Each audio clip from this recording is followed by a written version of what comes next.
Identifying the pieces of people that do the bank, stay with the bank, and more of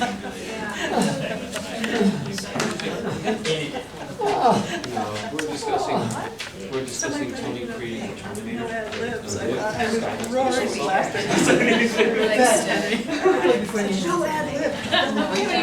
She doesn't have to be the first one. What is this?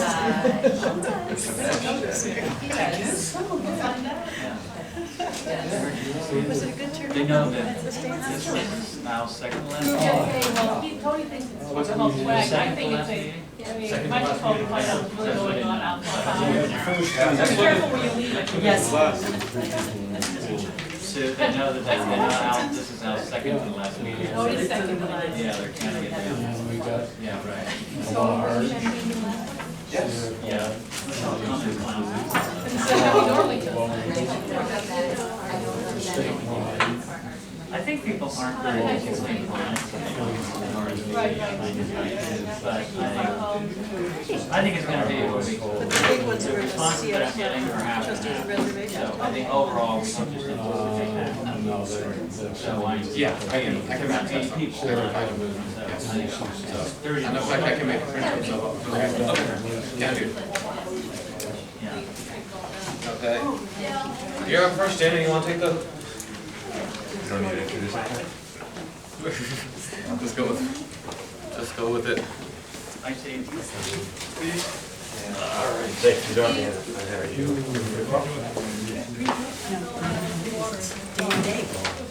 You can go get it. There's plenty of It comes and goes, right? Oh, flash drives. I went by the booths at the conference and just got the flash drive. I'm gonna bring you guys something back. Favors. Yeah, swags, man. Swags. Conference swag. Yeah, reading material count. very nice. Thank you. Reading material. No, ML probably has. ML's a big reader. It's swag. It's swag. It's a gift from a conference. There's a microphone in it as well, so be careful. I don't think it installs malware on your computer, as far as I know. I plugged it into mine. Mine's still working. So.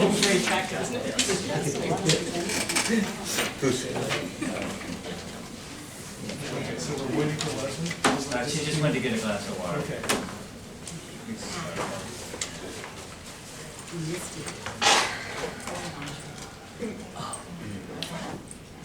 Was it pouring there? Not great weather. They did? How long did it take? Just stayed with in like really nice. Went to go to the underground city? No. Did you go to the underground city? Yes.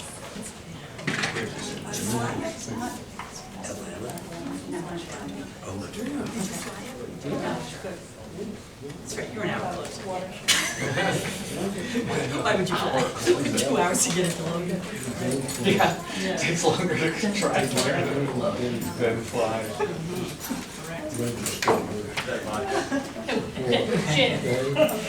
Short and sweet. Share now. Okay, I think we're ready to start the meeting. That's what I was going to ask for. Any citizen comments that aren't on the agenda? Yes. Just I identify have yourself. 2 comments about the Legacy Trail, and I believe that you all met in January and agreed to. For the record, this is Nina Dan. Oh, sorry, Nina Danforth, 86 Wellesley. Rookie. Rookie. Never been waiting for me. Sorry to interrupt. Thanks for the clarification. Legacy Trail is in the works, and I guess it's in the final planning stages. But I have 2 concerns. One is on the west side where the hen's tooth wall goes along Wellesley Street. A large break is going to happen. I understand about 20 feet wide, and I saw that a fairly nice gate has been designed so that it will look somewhat in keeping with the case history. But I think the break of this width, which apparently can hold 2 vehicles, a fire truck and an ambulance side by side, something like that. It's wide enough to hold 2 vehicles. We did, we had it tightened up from 30 feet to 20 feet, and we were told it needed to be that wide for one car entering at an angle. At high speed, basically. Actually, I think it went down to 18. Did it go down to It went 18? down to 18. It was 30 feet. But it's still, But still, it's pretty wide. 20 Yeah, feet is it's- pretty much it's of big. an to my mind, is very obtrusive in this area. And it has a depth, as soon as you get over the wall, there's a dip of about 5 feet, which has to be filled. Yeah. So That's it's the that, other it's issue. that filling and the bolstering of the sides to make a parking area there, that is a great concern to me. It's gonna be, it's gonna very much change the landscape. And I walked and walked again and again the trail, the long 100-year-old carriage road that goes from the Woodland School around back, which is the road, it's a dirt road, but it's bolstered by boulders. It's a very strong road. It's completely flat and overhead trees, nice canopy. But it comes out to the old incinerator and goes up around right where the Legacy Trail is going. And the Arboretum used that for years and years to get big equipment into that side of the Case Estate. So I question how come you didn't look closer at that as an alternative to breaking through the wall. I think it deserves a second look, and from what I could tell, in January, you didn't really look at that as an alternative. I didn't think it was it never came to our. We didn't know about it. And Nina and I walked, Alicia Prime at 179 Church, Nina and I walked that trail last week, and it looks really adequate for any kind of vehicle. And you go right in from the Woodland School parking lot, and it would be much less disruptive of the natural landscape there, the trees and recent tree plantings as well, that will be disrupted by the destruction of the Hen's Tooth Wall. That was never presented as an option by the tree landscape architects and designers who did this. Just to follow up on what Steve was saying, the width of the opening involves the access for fire vehicles in case there's a brush fire. Right. This is what we were told. Plus a walkway for 5 feet. So that's what increased it from, to 18 feet, because the walkway has to be separate, has to be open at all times, and the access road closed. I actually noticed the topographical change myself, and I met with Imai, and I met with Michael Harity about a month ago to point out that's a difficult transition, which is probably going to take quite a bit of fill to make possible for fire access vehicles.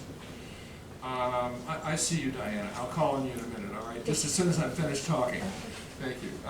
And that was something that he was going to take into consideration. I don't know what happened after that, but we did bring that to his attention. And as Sue was saying, we weren't shown the road that you're talking about as an alternative. So your points are well taken. I think we all like as little disruption of the existing case land as we can. And so that one is, personally, I think that deserves further scrutiny. It would be interesting to see if it Well, was I did one walk ever there, considered. as I said, and Emily Shadler came with me, and she's sort of the, she's a coordinator of the land. She said that the back road was considered and rejected because it was too rooty. Rooty. Like I thought too many I- roots? Yeah, too many roots. Oh. they felt that they would kill the trees by driving?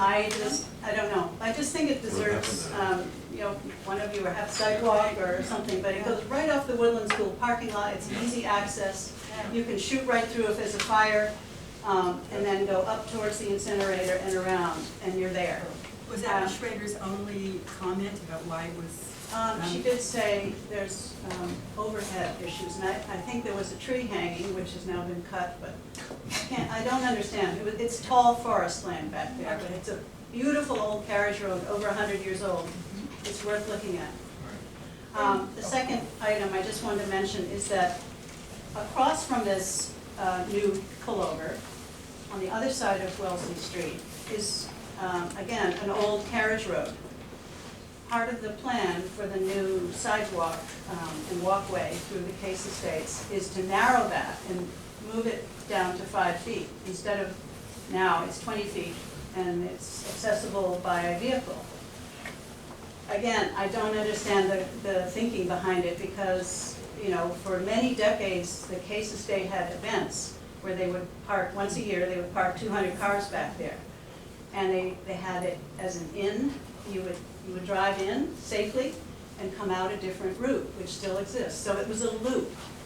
And that loop, I don't think has been looked at as a possible, we might need that again, in other words. If there was an event and we needed parking in that field, we could easily do it safely. But not according to this new plan for the sidewalk. It's going to be all narrowed down. And for $250,000, to me, that's a shame. That's a real mistake. So I hope you reconsider. It's on this topic. Diana, if yours is on that same topic? Okay, I was just I thought maybe for the audience it might be helpful to understand why you met with what Michael Harity had to do with the meeting and why that was, how that meeting happened and Because what. Michael Harity presented it to the planning board. Okay, I didn't know if everyone knew that. Yes. My question is about the width of the opening that's sought for emergency vehicle access. Why cannot the width be the, only the size of the emergency vehicle and have the gate be smaller than the opening to allow for the access for pedestrians? So instead of making a 20-foot gate with a 20-foot opening to allow a 15-foot truck, can't the total opening in the wall, which we all know and love, that hen's-tooth wall, can't it be the size of just the vehicle access and have the gate that will open and close for emergency vehicle access be small enough to allow the pedestrians? It's the post. If it's Does it a have to have a double swing post? gate. It can't have a chain or something? Chain is a, We talked about that. yeah. Okay, I'm just, It was a- anyway, yeah. we walked, when we looked at it and I gaze at that hen's-tooth wall all the time when I'm sitting in traffic, and I think it's beautiful, and I hate to have it cut back. I think it goes back to, can we reopen this discussion with the Legacy Trail people? I think we should. I actually think we took that into account and did. Remember we had the gates where Right. the posts slip down into the asphalt. That's right, And it lift locked, up. right. and So lifted it up. ended up being the reduced size, just like she's asking for, right? Well, There are two things. not exactly. Okay. I mean, it's how you design the gate so that the gate, when opened, doesn't interfere with there's no part of that interferes with the walkway. So it would be a single gate, 16 feet, 15 feet Exactly, wide, 15 feet, yeah. which is a different order of magnitude from the double gate, Right. 7 Right. feet wide. So Okay. they were gonna come back, with I thought, with a couple of Okay. sketches. Gotcha. I don't know if we ever I saw haven't that. seen the new sketch. We have We not actually- seen new sketches yet. We hand sketched it in the meeting. Yeah, Yeah. To, I think, address was her one- issue, exactly. Yeah, and that was one of the suggestions that was that was one, made. yeah. And Leslie even Right. modified it. but- Right, but the guess question is, can we go back and see if we can do the old carriage road one in Woodland? It sounds like we were expecting them to come back to us and do a final Right, approval. but that's just a gate, they're proceeding ahead with everything else, and if we want at this point to say, wait a second, we understand there might be an alternative route, we should let them know ASAP, Right. if we have any, sway with this, and any interest. Can Nita contact them directly and start the discussion, the Legacy Trail Committee? Well, speaking for whom? speaking for Nina or speaking for? Well, Speaking for the could planning say- board. Okay, you're deputizing her, Well, let's figure out what we're doing first. okay. But, the conversation is not over No, on the Legacy Trail because we were looking for more information. Yeah, they're coming back. So that could They're coming be, back, right. that could be, I'm just saying, maybe we could expand that discussion to looking at alternatives. what might be helpful is if we were to take a walk down the down the old trail, I should say, with the Legacy Trail people who decided they didn't want to do it. The Roots Rudy and Trail. all. Roots and all, and see if it is viable, and if it's viable, then we can come to some kind of an understanding there. If not, we'll just be saying, it is Rudy, it isn't Rudy. It's not gonna be a sidewalk. Right. On the other hand, we don't even have a date, but we know that they're coming back. Right. So I think the first thing is, I guess, we as the planning board need to say, hey, what's going on with the date? By the way, the gate, by the way, we have another question regarding this. Right. So that they will at least not be caught off Right, I guard. don't want to, exactly, I Right. want them to see Yeah, it coming. and I guess if you spoke with Emily Schrader. Emily Shadler. Whatever, yes, Emily. They're sort of forewarned right now. Okay, so, but they need an official forewarning. Right, not everybody watches the television show. So maybe we. No, but I mean, if they walk towards. Well, she Hand just this off said you had already decided and approved it.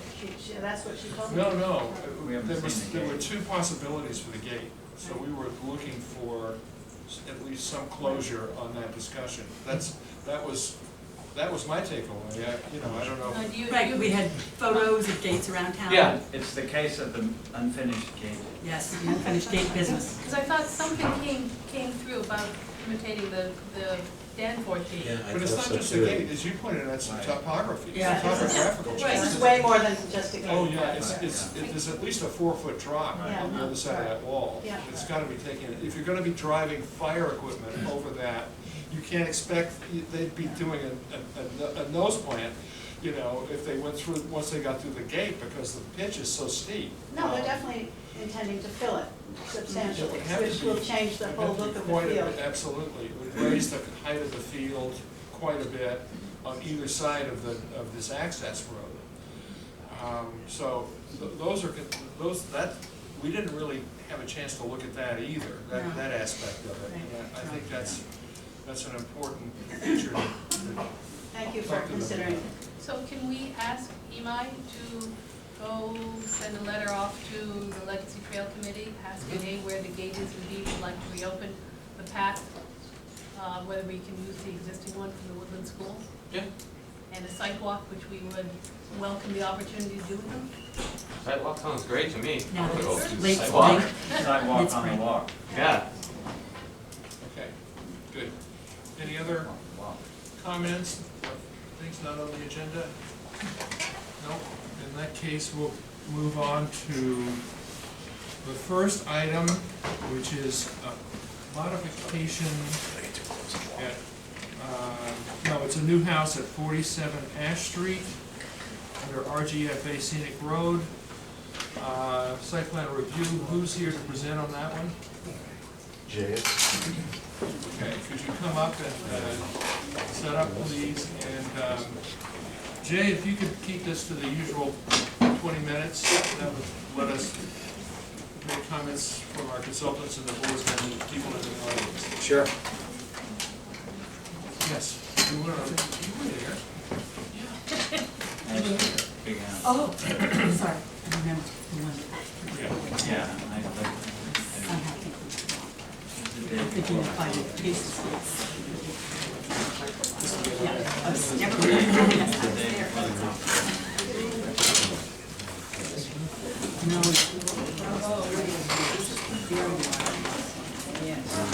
This is seriously. I hated that jam myself, but I didn't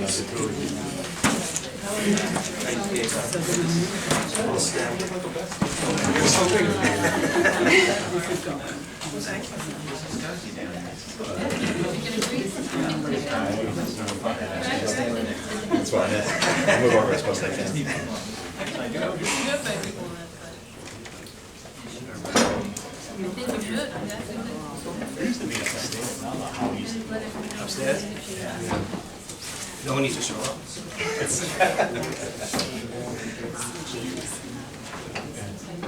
planning sessions. It was sometimes I was like sitting on the counter by the window, like. That's what they're offering, it's there, it's All right, go ahead. Sure. Jay. So just as we start getting into this, I want to let you guys know that based on the sidewalk, we did make some changes. So we're going to be presenting the changes tonight. One of them, Jane will be able to talk about the actual changes to the landscape, and the other one is the reduction in the house size. Has anybody had a chance to look at the resubmittal? If you had a chance to, Dave, you too? Yeah, I will.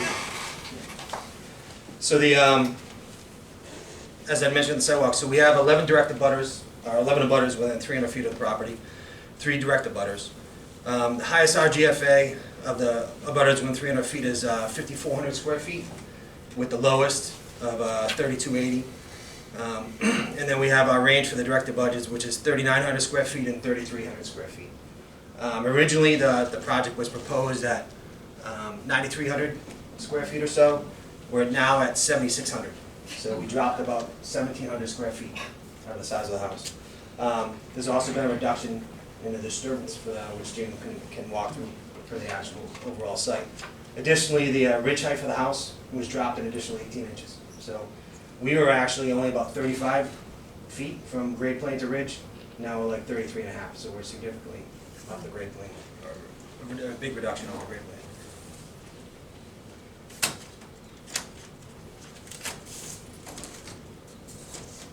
So here's the existing conditions. So it's a 4.5 acre parcel, single family home, fronts right across right adjacent to the actual front yard setbacks. Septic system in the behind the house, little driveway, side load garage. The site itself is up about elevation about 300, drops down to about 275, rises up to about 285, and then drops back down to 243.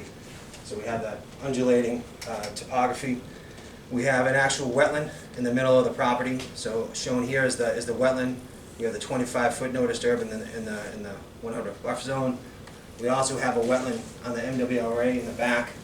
So here's the 25-foot no disturb and then the 100-foot buffer for that. We have can't see all that there.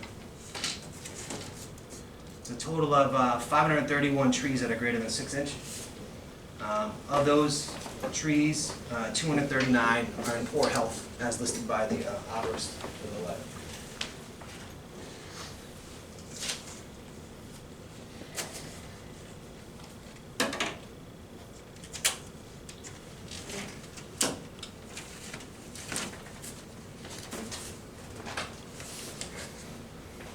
So I'll show the plot plan quick.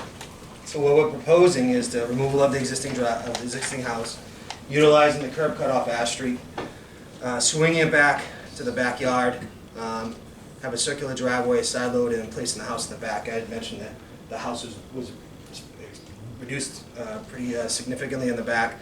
The total disturbance was brought down pretty significantly.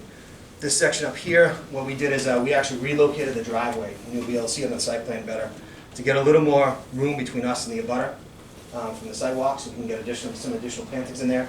We also removed the steel bridge for the potential noise issue, so we're just using normal box culverts now, so the water can still get underneath with no interruption, but we won't have to worry about that potential noise issue.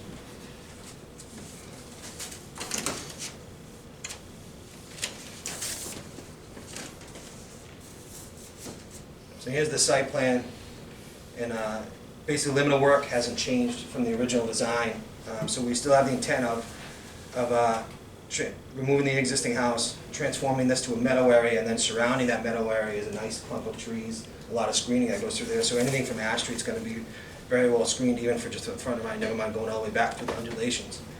We did move this driveway and turned it, pulled it away from the abutter, and then as we come through here, here's the new section where we actually put the actual culverts.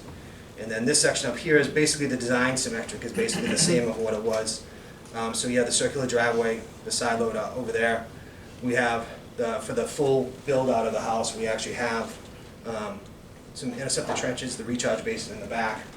They're not doing a gutter system, so we actually have drip edge all the way around the house. The whole driveway, as I mentioned, the sidewalk is all porous asphalt, with the exception of the 2 box culverts. We also have the septic system in the rear. You're basically trying to use the the proposed small lawn area in the back as the two areas that put the two sections that we need for flat area. So we try to double up in the backyard so we can limit the disturbance for everything. Jay, could you point out the butters that are closest to the new Correct. house? So here's the butter side over here, and then there's a butter here. And then what about close to the house? Nothing? Nothing. So you have a trail. So we have the trail shown on the plan, so there is a trail that runs along the side through there, that area. Okay. And so we have been in talks with the actual Western Forest and Trail, so we do have some fences in our easements. They allow us a certain amount of fence, linear length inside their easement. And we also, Jane has done a good planting through that area, taking into account where that walking path is and what kind of effect we would have from the house to that area. You're proposing a fence on an adjacent piece of property? Is that- No, there's an easement on our property, but the actual, because this is conservation land, the actual walking trails on the conservation land, and there's a 20-foot wide easement on our property. So within that easement that's on our property, we do have a proposed 6-foot fence. But that allows access from the other side onto Yeah, this 20 Yeah. feet of your property. exactly, yeah, so that the So fence your area. fence is 20 feet into your property. Yep, the fence comes through this section over here, comes up and around, so it's only this one little section that fence is in the easement. Is the fence there just a question, because there's a pool or something that would require fencing, or is it just a fence? No, I think it's the fence just to block the backyard and then for the children and that kind of stuff. Yeah. And then we have, we also have, based on conversations with conservation, say that 3 times fast. They actually have a, when their actually path goes through the wetland area, when there's a lot of water that it basically overflows that whole area and it's flooded out. So we are proposing to do a small elevated walkway for them. And it's similar to something that's done just off of Cherry Brook. That's where I got these photos. Oh, that's really nice. So it's like, all it is ADS pipe with a small wooden footing. And then they have a little 3-foot walkway, that plank on top. And so this is what we've been going through with Western Forest and Trails and Conservation Commission. So it's about 3 feet high off the ground. But this is what they can get through that area without having to go through the swamp area. So you can see that little railings. Is this the one that has an existing stone wall in the front part that's coming away? Or am I No. thinking of a different one? Okay. Different one. Next. You want that trail?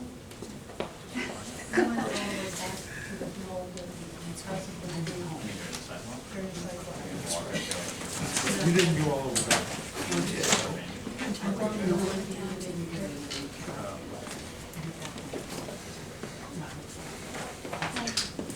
So, Jay gave a real good description of the topography and the landscape, but just to reiterate, our front door is about 550 feet from the street, and also we're about 32 feet lower than the street in elevation, so one of the intents is just to create a really private setting for this house.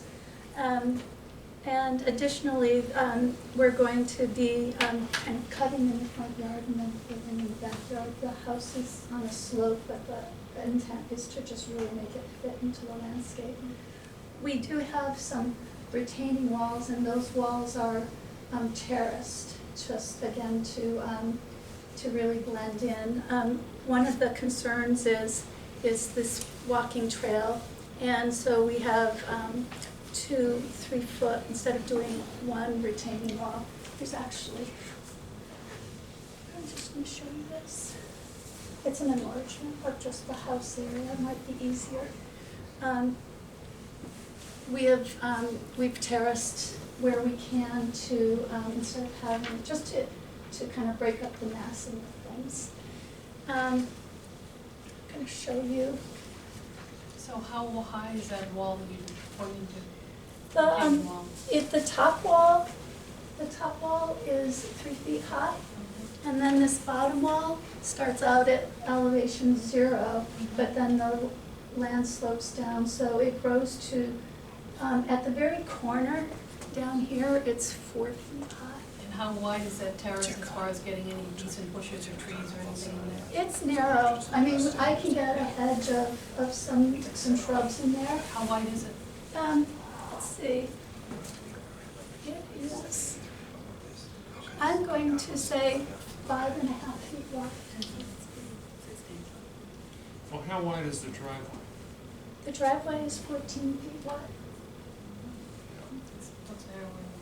Looks like 4 feet. The driveway looks like it's No, 4 feet? the distance between the two walls. Yeah, if you just use the driveway as a scale. The, Oh, that would be helpful. is this 20 scale? Yep. You can see it in the dark. Yeah, 5 feet. When the house became smaller, the garage face actually moved 5 to 6 feet away from the property line. So that helped me to put another plant bed on top of the top wall. So we're gonna have planting on top of both walls now, whereas before we only had it on top of the lower wall. In which directions did the house get smaller? Almost all directions. What's the RGFA? 76 and up. Yeah, from 9.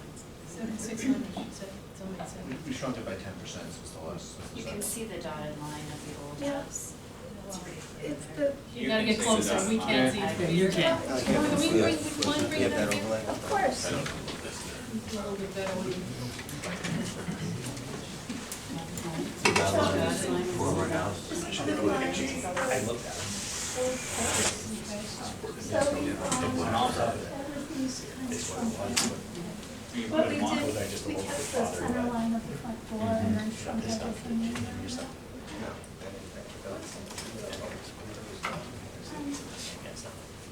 And just to briefly, in addition to the topography, we were just reinforcing the buffering with plantings. This is just an enlargement.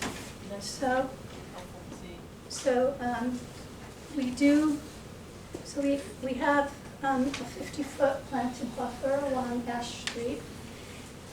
Oh. And then also we've put evergreen plantings along, especially along where the abutters are. So that our hope is just to really create, as Jay said, a thick planted buffer, and that surrounds a wildflower meadow. So when you enter the site, there'll be this, you'll drive through a wildflower meadow and then into kind of a more heavily planted area. The plantings are, for the most part, native in any of the setbacks and in the front 50-foot. I just, let's see, you can't see everything, but I'll show you the driveway. This is the old driveway, and then what we did was we shifted it over 21.4 feet, and then added more plantings in here.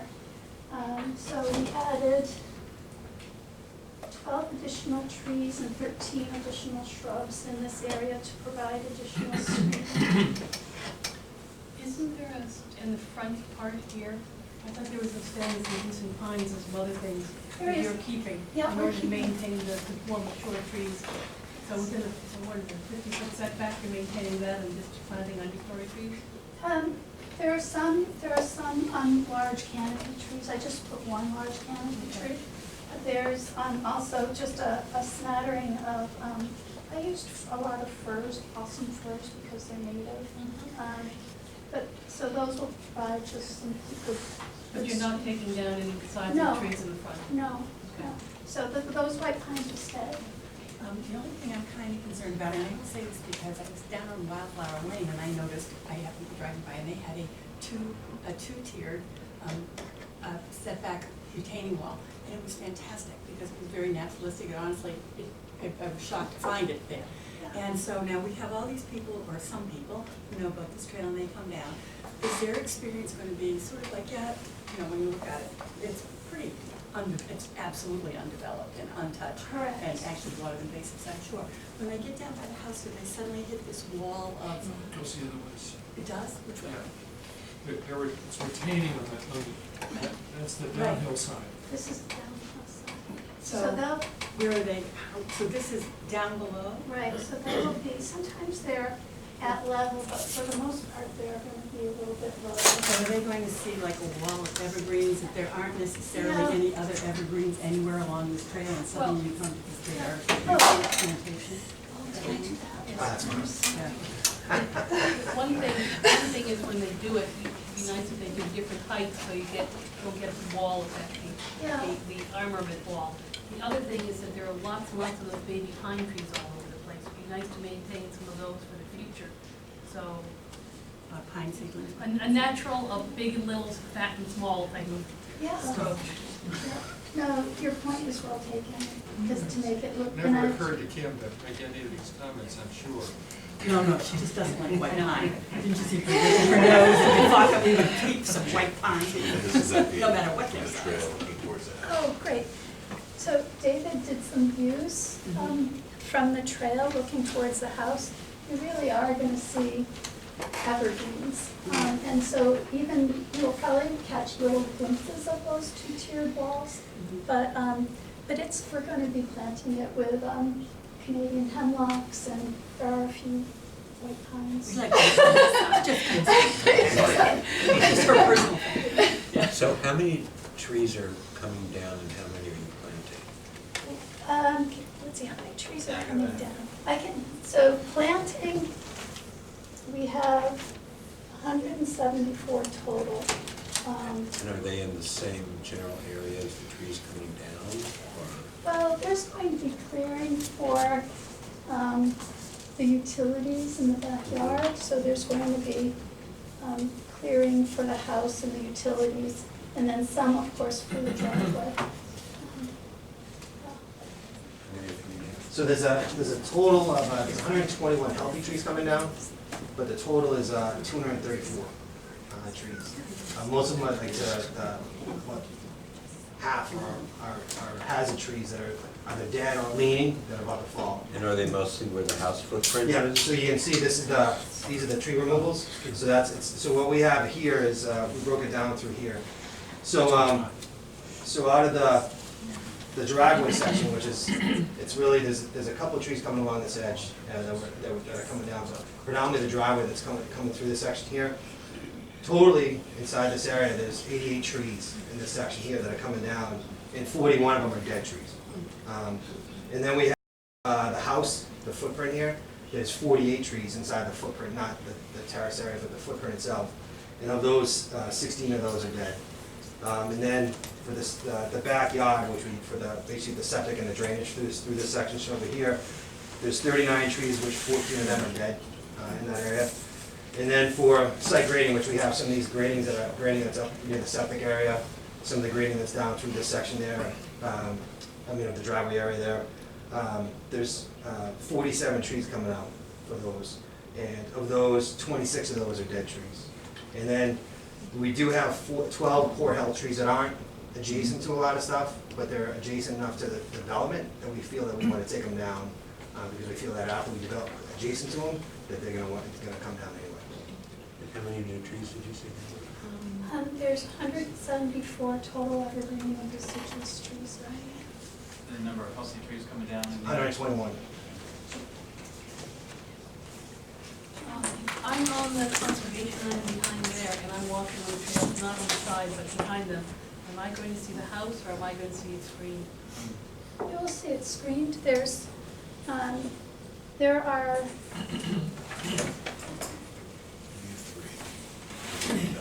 oh, It's very dark to see what's going on. Sorry about that. I don't know if you can carry I can it bring it back forward. to Yeah, us, absolutely. full screen pass kind of thing, but we have some trouble doing it, we might take a peek. Get like a render? Yeah, so this is view 3. Over here, so it's basically- So I'm looking, so if I'm on the hill over here looking across, I mean, I On believe the time, I believe there, doesn't it go down and then up again? And Oh, isn't there, oh, right. and isn't there On the other a side, trail on right. the other top? On the ridge? Yes, I believe. So if I'm looking from there across to You're here. talking about on the other side of the Yes, wetland. well, right, I think that's a trail. Your only viewpoint, right? That's what you need with potentially. see it. So if I'm on this conservation land there, I'm not gonna see a castle. No. You know, where do you potentially see the houses? Is it one spot, about 20 feet right there? But we're gonna try and plant up to it so that you're not seeing it. You're right, you Yeah. could be. If you wanna pick it off, if you wanna work to see it. Yeah, right. And the other part is by the neighbors, the driveway by the neighbor's house where it gets very tight. You have to go back there. So these are renderings? Yes. Pretty good. What time of year? Winter. It's October. Considered late spring. So where the driveway pinches the neighbors and her house is there, and you've got headlights coming and going. Right, so we've added trees here. Do you show her house there on that? This is just one corner of her house. Okay. It's really the pinch point is really the line of the driveway along the property line next to her backyard. That's where it gets to be tight. And so one of the questions on the sidewalk was, in the narrow strip that you have between the edge of the driveway and the property line, is there enough space there to put in adequate screening? Yeah, I planted, what's called, blue Atlantic white cedar, which is a wetland plant. It's actually an obligate wetland plant, so it needs, and they're very narrow. So they are planted right here. I've also planted, a bald cypress, and actually, balsam fir takes some moisture as well. The juniper, Virginiana, also, it's found mostly in uplands, but also in wet areas, so I've used some of that, kind of more further away. So, I've been trying to use, and these are kind of narrow species. What is the width and what is the width of the species going in? I guess what I'm worried about is if you put it in the middle, and is somebody gonna be sharing it from the driveway side because it's going into the driveway? And is there really enough room? Sorry, I'll throw one more thing into. The other thing I'm concerned about is the headlights coming up and down, whether that's gonna be strafing the house. I don't. I would note that that's right into the master bedroom, the dining room, kitchen, and Well, before so the main living areas of the we're house. starting I'm to sorry. peel off from I this apologize. process, maybe if we just hold all those comments yes, my apologies. until Yep. after they finish the presentation, it would be good, because we still have to get through things like the lighting and. So David The has driveway's- some good information. Her first floor is at 291 feet, and our driveway's at 280. 280. We're talking about an 11-foot change in elevation between the driveway and her first floor. So that's also something to consider, that property significantly lower than her house. Do you have side sections? Yep. She does, Might help. Visualize it a little better. Are you gonna be talking about site lighting, or is that somebody else? Yeah, I was going to do that Move on next. to that after. Yeah.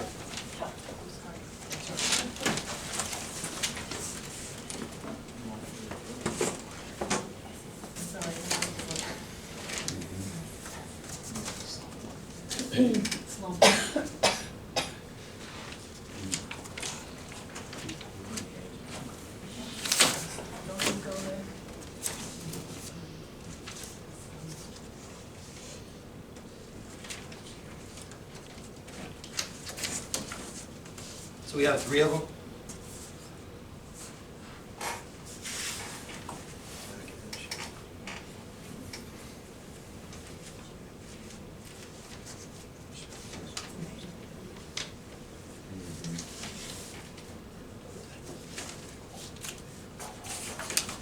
So we'll do this one quick first. So this is an actually elevation that we were talking about, that's when you guys were talking about the actual trail. So this cross section is taken off in the back, way in the back over there. So this is the actual house here. We have the driveway coming through the side. Then you have that elevation going up, so that's, we've been talking about how this house is all lower than everything. So the elevation going up, and then you actually have this, you know, a few existing trees. This is the easement, the trail easement that we're talking about. And then we actually have the property on the other side. So that's what they're, kind of what they were talking about, is the driveway's down, we're coming around where everything's in a cut through that whole section there.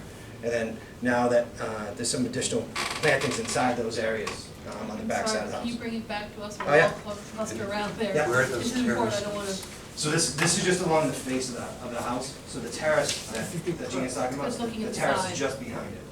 So this is just along that face So right I there. thought it was sloping down from the house. It does to a back, but this is This is literally, just this is for literally the just house. across, yeah, just And across. so you don't have Front another section entrance. behind that? Yeah, they're not behind the. so that's the front entrance. That's the front You're right, entrance, okay. yeah, exactly. And so this shows the actual grade going up, Yeah, and that's that rise that as we're going through this section here. got it. And then this is where that, you were talking about that terrace wall, but that's. So on it the rises backside. and then it goes down? Then goes down again, yeah. And then this, so this section.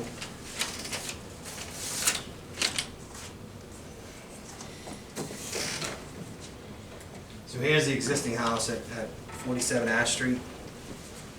And so this cross section is looking this way for the actual, we're looking this way from this abutter on this side, going all the way up, because you can see the garage side for this section here. So we had to cut it because of the total length, because of how long everything is. So this is where we were talking about how that undulation of grade. So we're out here, we are up at Ash Street. We're dropping down the existing house through this section here. You have all the existing vegetation. You go through the wetland area, you start climbing again. And there's that knoll that we were talking about. And then here's the wall that comes across this front section right here, that first wall. So that's that cut. That's that wall. And then it comes across, and then here's the actual garage face. And this is what we're talking about. This is that grade as it's terracing through there as we get down to the backyard. So everything's dropping. So where's the section cut through longitudinally along? Can you just show where the section was cut on the Sure, plan? yeah. So it runs right along here, cutting through the driveway to get to that face of the garage all the way to the back. So this is that undulation as we come down. Here's the wetland area. We climb again, we get to that wall, then we drop again, and we continue to drop all the way to the end of the array. So there's that continual drop all the way down. And you can see how our existing grade and proposed grade are pretty much the same as we get through those areas. So I guess, Mike, are we going to? And then we have the last down one. this road? Yeah. Oops, sorry. And then the last one is the other butter. Already. Yeah. And so here's the cross section coming through here. Everything's too small. So here you have is it the existing house at 39 Ash Street. You're about elevation 294. That yard as well drops as you're coming through this section here. Here's the 25-foot no disturb. Here's the BVW.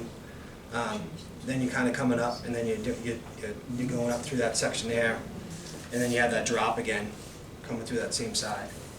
So we can't see Oh. this, so maybe you could. You're Yeah. gonna have to tip it. Yeah. It's become transparent. Transparent. I know, right?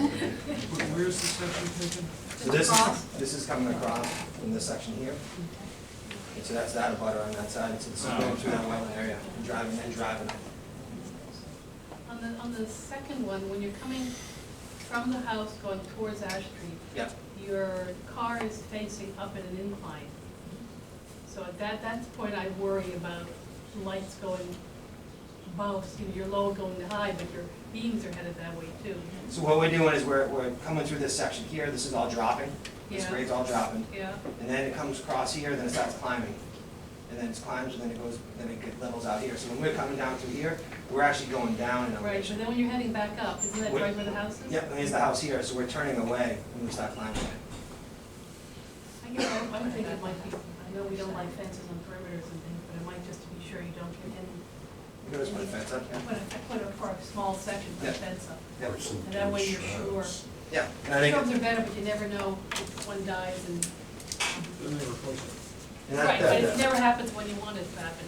that was why we had Fall originally planting. pulled it away, and then Jane actually added all those additional trees and shrubs, but we could always talk about putting a I think fence that's on probably that side something too. that should be discussed with Can make a the condition. neighbor and see what happens. So, moving on to site lighting. Sure.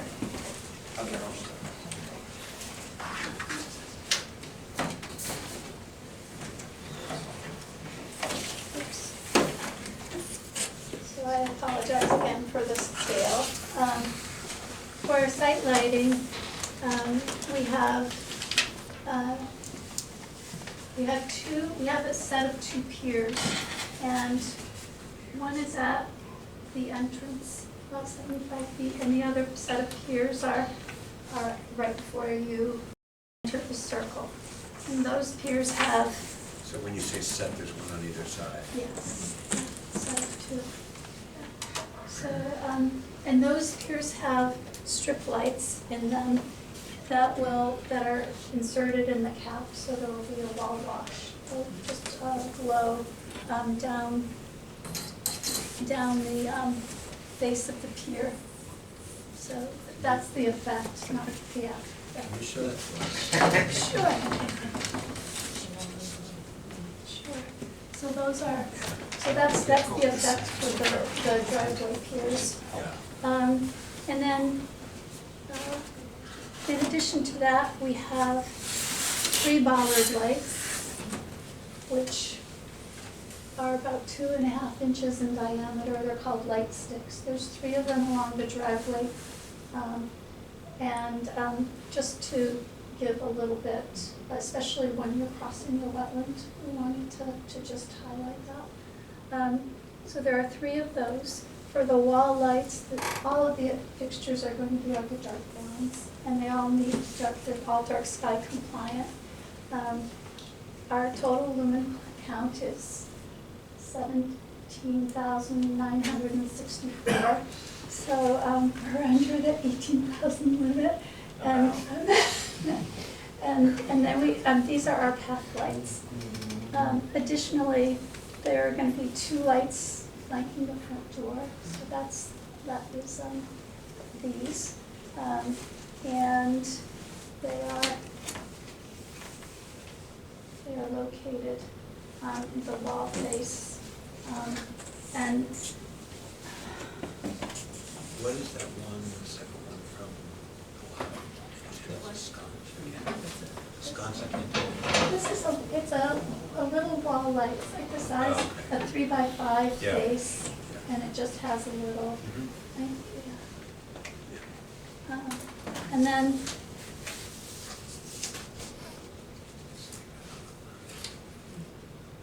let's see, the on the first floor at the doors is this light fixture, and the basement walkout doors has this light fixture, and under at the garage, each bay of the garage, and then the mudroom door has this fixture inserted into the overhead. So I think that's it. And then just material-wise, we have we're working in grays and bronzes and warm grays. So we have a grays permeable paver, granite cobble, bluestone for terraces and walks, that's our stone wall.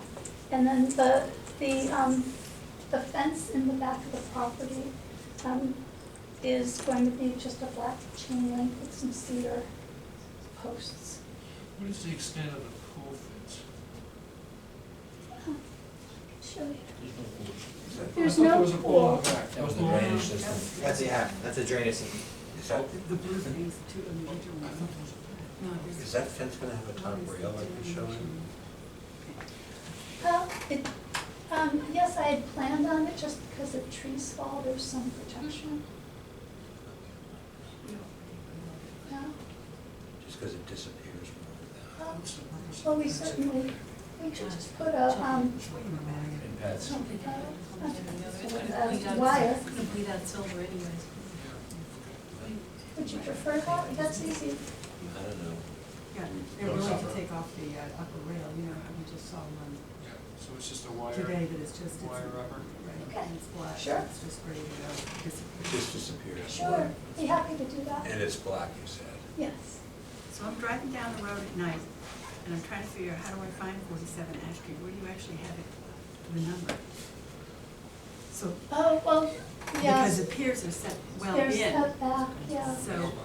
So on the mailbox? There would, yeah, I'm Okay, sure all there right, would be just, a it's gonna be hard to find I mean, people I to drive know right it's by it. in grade 47 in here, but you're gonna have to have supervision. All right, so just wondering how you were gonna identify where this house was. All right, mailbox, gotcha. Yes.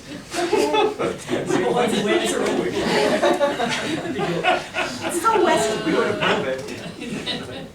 That's it, thank you. Thank you so much. All right, and the last, the architecture. Yeah, yeah.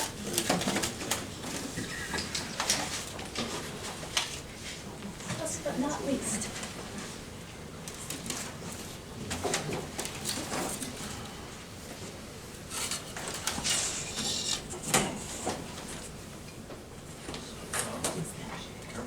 Like you might have something. Don't mess with Ema. Yeah. Just to keep things proceeding nicely. It's moving. That's the gavel. So, be careful. I'm trusting myself more with the lesson than you, sir. So much like the landscape, the goal is to make the house sort of sink into the landscape. We sort of did a play on the prairie style, low slung, deep overhung roofs, natural materials. As Imai was displaying, this would be the granite cladding, natural red cedar siding, and then there'll be a bronze colored standing seam roof, and then there'll be some bronze cladding throughout as well, which helps sort of create a shadow line to make the house just feel a bit more low slung. I also have some two-dimensional elevations. These are actually based on the larger house, because we didn't have time to update all our renderings. But what's the height? The height, Did you say 33? 33 and a half from average natural grade, yeah. Right, down from, 35 to. Right. Yeah. And where about is average natural grade of those renderings? I assume that's like the front door? yeah, so the front door is at what is existing grade currently, which is 267. It's on the slope, so the mid-grade of the house, like the middle of the house is about where average grade would be, as you're going down. It's like, I think it's in the 260 to 270 range is kind of what it's like a 10-foot slope that it's on. So you're Looks taking very off, tall. Pardon me? are you taking off part of that knoll, I thought? For the driveway? No, for the house. No, the house Sits right on top of sits into the landscape. So it's So the part of first building, floor yes. is at the existing elevation. What she's talking about is that we're on the sidewalk, and Yep. the topography goes down and it comes up and it's. That knoll is getting cut out, and that's where the driveway's going, that's all. That's what being I was cut. asking. Oh, I'm sorry. Hence the word knoll. You don't take out the highest part of the knoll. Yeah. You come probably 30 feet forward of it and Yeah. you start cutting the driveway. And how much do you chop off the top? Anywhere from 3 to 5.5 feet. Okay. And that was a question whether or not you're gonna be blasting or not, Yeah. given everything else. That's a question. Because you have a full basement below that, right? Absolutely, yes. You see it more clearly in the two-dimensional. So this is the front elevation, that's the rear elevation. So the existing grade is at 267, and that's where we've put our first floor. And the property falls away naturally. There's actually has to be some fill to bring the basement level up so that we're compliant, so that's not a story. So we're actually filling in order to meet the requirements for the basement floor elevation. And this is the larger house? This is the smaller house. The renderings are the larger house. how tall is the chimney? 3 feet, 3 feet above the ridge. The chimney is at 298. And for reference, the neighbor's house is at 294.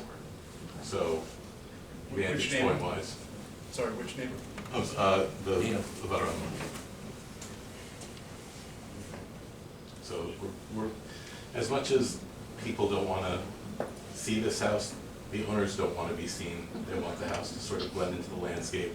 They don't want people to be able to see them or their property. So We did our best to make the house sympathetic to the landscape and to meet the requirements of The the owners. motivations are alive. Very much so. Are They there, want to do right by the site also.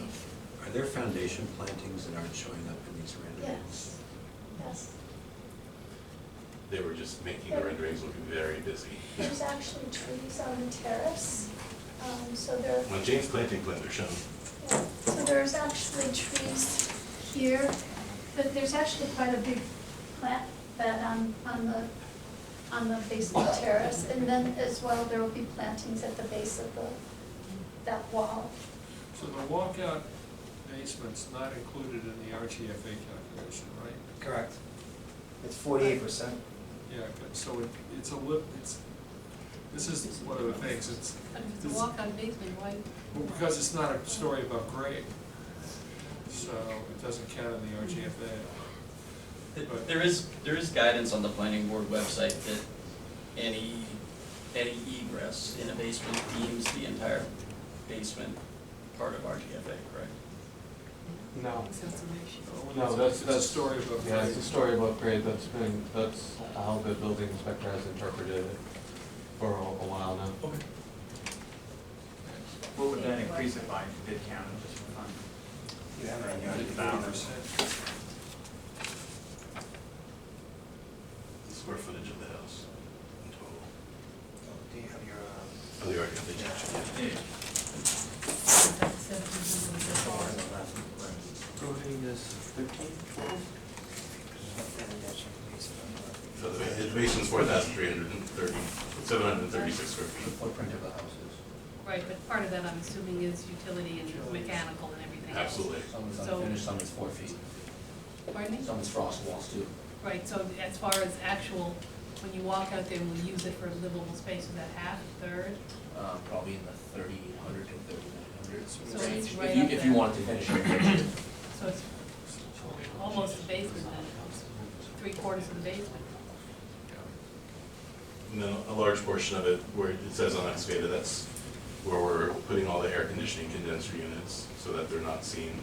They're Where basically- is that piece on the right? Yeah, that's, So there won't be a condenser farm anywhere on the property. Is there an attic? There's not. So it's actually quite small relative to the footprint. All right, good, I think ready for our other we've gone through questions? the presentation. Any other comments or questions from the board right now? I have a couple. Okay. Just the change in impervious area for the land, for the property, you know? I don't have the total number Mhm. with me. So we have, the entire driveway is coarse asphalt. The circular portion is pervious pavers. And then what we're capturing basically is the lawn in the back and then the house itself. So it's just the footprint really is the biggest change. So the for impervious footprint area. of the house now versus the house Yeah. before. Yeah, and so what we're doing, and then in the front, what they're doing is, they're taking all that lawn out, making it meadow grass, and then they're replanting it all around, so they're reducing the runoff in the front, and then adding the porous asphalt in, so there's a significant reduction to the abutters and to that wetland coming through the backyard, because all sheds to the back. And then as we go up the top, we actually, that's why all our drainage is in the back of the house, because that's really what we had to do, was capture the house, everything else was taking care of itself. Mhm. So you're saying it's kind of neutral? Is that right? Yeah. And then what about earth movement? So it's a net cut, it's 702 yards. Great. It was originally, the original design was about 780, but since this reduction, it dropped it down to 702. Thanks. You know, Can I ask one more question? Is any of the demolition from the house going to be repurposed, recycled? Ton of it. Is it? We've already done a study. Yeah. We got, all the windows in the house are actually probably less than 5 years old. Mhm. Windows and sliders clean, nice Andersons. Those are going, we have commitment from, it's Boston Building Resources. Yep. They're gonna take the fridge, a bunch of cabinets, Mhm. all the interior doors. They wanted an incredible amount of, we had a lot of time to, we've had a lot of time to speak with Good, them, yep. so they, Any recycling of the asphalt shingles and things like that? no, at this point, don't have to consider. We did already test the house for asbestos and it was not, which was great also. The lead will be the follow-up, and I'm optimistic that based on all the windows being new, Yeah. there'll be very little, if any, lead there also. Okay. Kim, you okay with the landscape design? Yeah, so, there's a really nice variety of species on this plan that you don't typically see this much diversity, which I think is great. One comment, one question. All of the evergreens are 10 to 12, so I think there's some ability to raise the height of some of them to give some, not like, to Leslie's point, not so much of a wall effect, but have some variation. And my second comment, which is neither here nor there, is we wanted to expose the meadow on Silver Hill. No. Scotch pine. Scotch pine. So we wanna do that here. That, Oh, the meadow in Scotch Pine was an existing meadow that was, yeah, that the neighborhood really loved. This is a brand new meadow that, you know. You know how I feel about meadows. Yes. There you go. She likes meadows. Oh, okay, meadows are good. Yeah. Just because this house is set so far. I think wouldn't you actually sort of see it through the trees though, or do you think? See it through the curb cut. Think hard to see it? In the beginning, you might see it, but when the trees grow in. Yeah, I don't So think. you might not need as many understory is what you're saying. No, she's got everything. Right, but what I'm saying is if you want to see the meadow, you would not have to put in as much understory. This one is also a lot less impressive than the one in Scotch Pine. That was a pretty Land. broad meadow, but yeah. Maybe they'll have a lot of visitors. Thinking by mass. Thanks, Kim. Dave, okay on the stormwater runoff and Yeah, the only thing, is I wanna look at like the culvert, just to like the detailing of that and stuff, cause we got that. I mean, you asked if we looked at it, but it's essentially what we had before, shrunken down like a little bit, all the edges pulled in and stuff, so there was like no radical changes that we had to kind of like reevaluate or anything. it may actually be an improvement if. Oh, it is, cause he held like all the stormwater the same, but reduced the impervious areas, but there's just I'm just thinking that one off of, Marion. Delano? I just wanna kinda look at like how the driveway goes over Yeah, the culvert. how the culverts are, because we had swapped it from the bridge to that, so yeah, I can put a detail together. Yeah, kinda just, Yeah. The house shrunk, but not the drainage system. yeah. Yeah. Yeah, and so in our conditions, we're gonna, I assume, say that you will finalize the plant sizes Yes. with their landscape architect. Good. Any comments from neighbors and abutters? Yes. Let's see yours. I think you had your hand up first, sir. Yes, so Just Matt. identify yourself before you start. Absolutely. Okay. Matt Middlestat, 39 Ash Street. We are the abutters to the southeast. So Dave kind of touched on my first question, which was essentially whether a drainage impact assessment or any hydrocalcs have been produced. I definitely have heard a couple times that the driveway is impervious. But I guess to that question, do you think? Yeah, they do a full on like drainage report. That's been done? Yeah. Okay. And that's on the web, right? Yeah, it is. Should be on there with all the data, you can put through it all. And Awesome. he is one of the design points, right? Yes. Yeah, so you could actually look at your particular design point. Yep. Absolutely. Excellent, thank you. I've not seen that, just because I haven't looked. I guess kind of the second common question is just to get a better handle on the topography and the headlamps as you turn around. We talked about our neighbor's site, but for our house, you know, I guess, could we take a look at that and see if there's any mitigating, you know, plantings that we could, Maybe the big site plan and just drive down the driveway and tell us if we're going up or down. Yeah, she has the. And you kinda gotta do it, not the most scientific thing, but you gotta do it both ways. And where is their house? So they're right. They're on the right, they're on the lower section. Right here.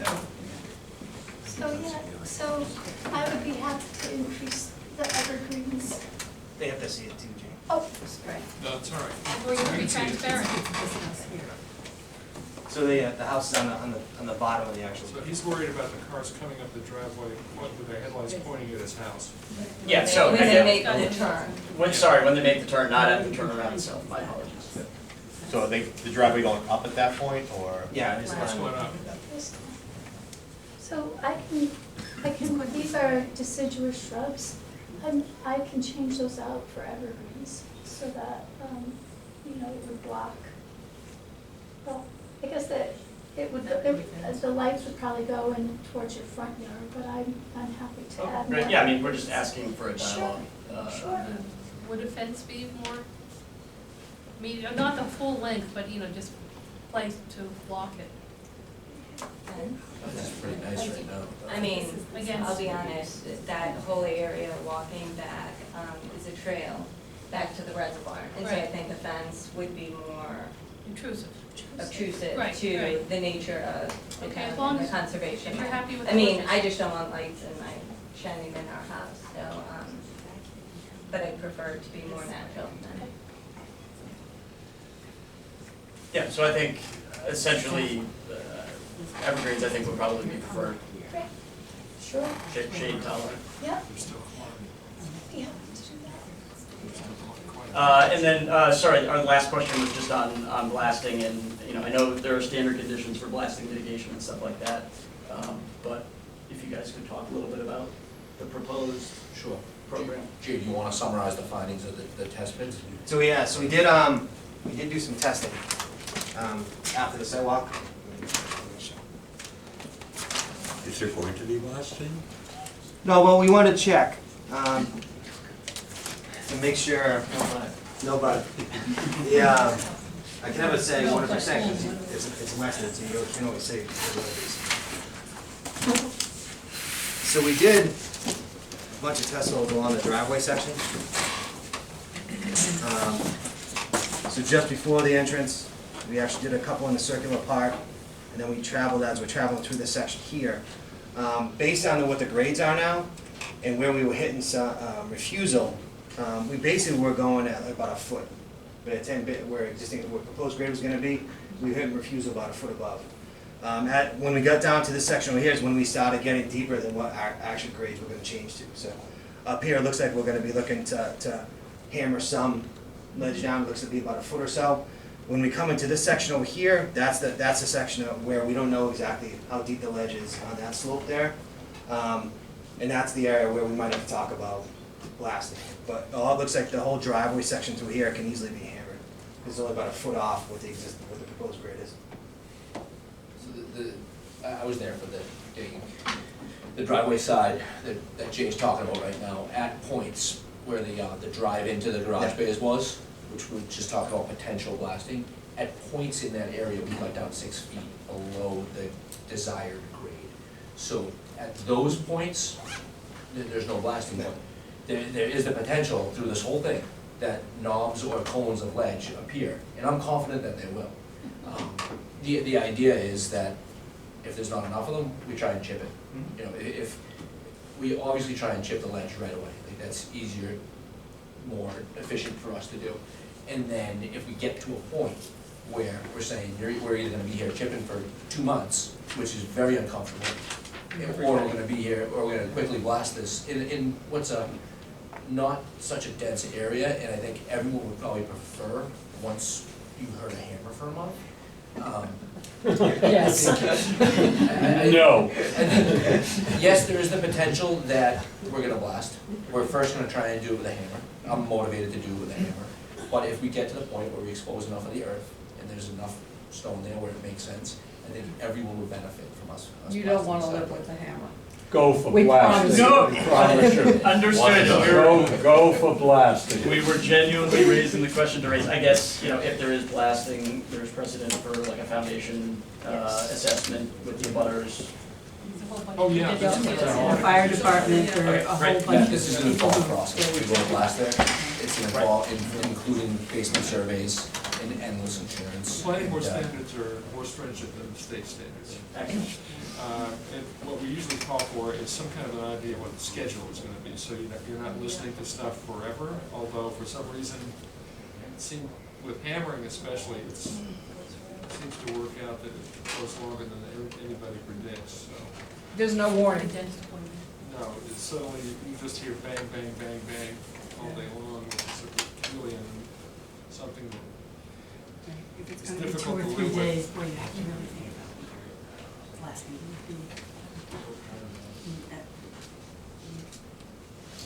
Yeah, I'm all set. Okay, I had a number of questions. My name's Nina Pack. I live at 53 Ash, and I'm the mother on the other side.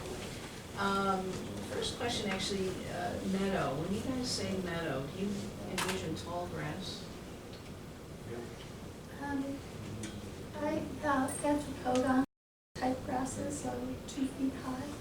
Because I was going to suggest, I don't know if you're aware of how many deer are back there, but I think having 2 foot, 3 foot high grass with deer darting out into traffic is probably a danger. I mean, we've had somebody killed recently in our area with a deer car altercation. So I'm not sure that I want to attract more of them.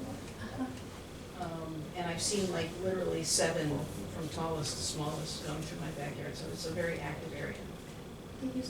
And I think you'll find, I think it'll be a traffic situation. May I? Sure. Okay. Where are the utilities gonna go? They go under the driveway.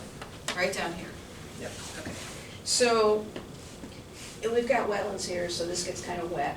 So what happens after we dig to put down, so you've got electric cable, you're gonna bury everything?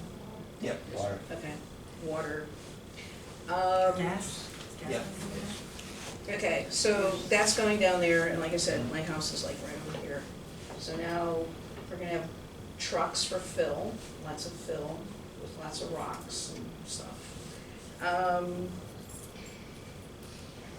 I'm concerned about equipment. I mean, we're right on the line here, we're as close, I believe the driveway's gonna be as close as possible allowed, right, is that correct? It's about 2 feet from the notice survey. Okay.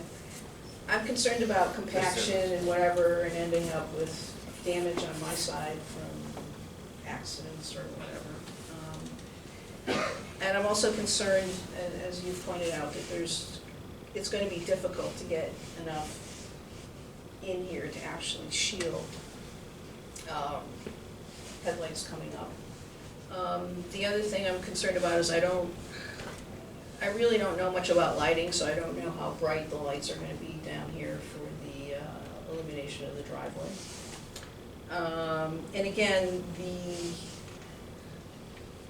I mean, this is really important to me because the headlights will be coming again directly into the back of the house, the deck, the dining room, the family room, the master bedroom, kitchen, so the main living areas are impacted. Given the size of this property and the amount of fill that's gonna be going in and the workers and everything else, I'm expecting this is gonna be like 1.5 years, 2 years. And that's a lot of traffic right here. So it's a very high impact on my property and my living conditions for the next 2 years. Construction timing is actually interesting. What's the plan there for construction traffic over that area that gets wet? So the utilities go in right away, everything goes up, and you actually have to build that crossing right off the get-go. So it's not a temporary road, it's not any of that So the stuff. utilities actually going to be underneath it? They're gonna go, they actually can go underneath, because we're gonna conduit everything, and then you're gonna pull everything through. So you're gonna be putting construction vehicles over the structure bearing on the conduit? Yeah. So it's the same thing we did on Dublin Hill Road.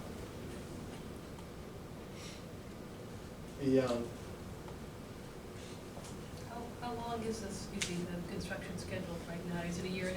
Yeah. Yeah, easy. Or is it 1.5 to 2, or is it 1.5 to 2? After 2, for sure.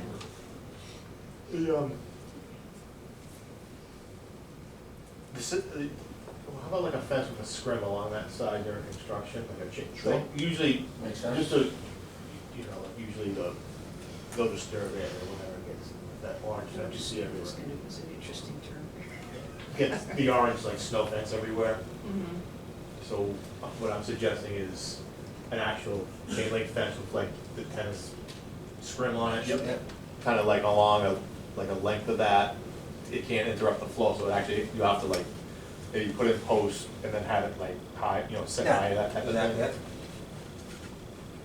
You know, and then that can get pulled out through that. I would assume the plantings would be like a switch ladder, like last time. Yep.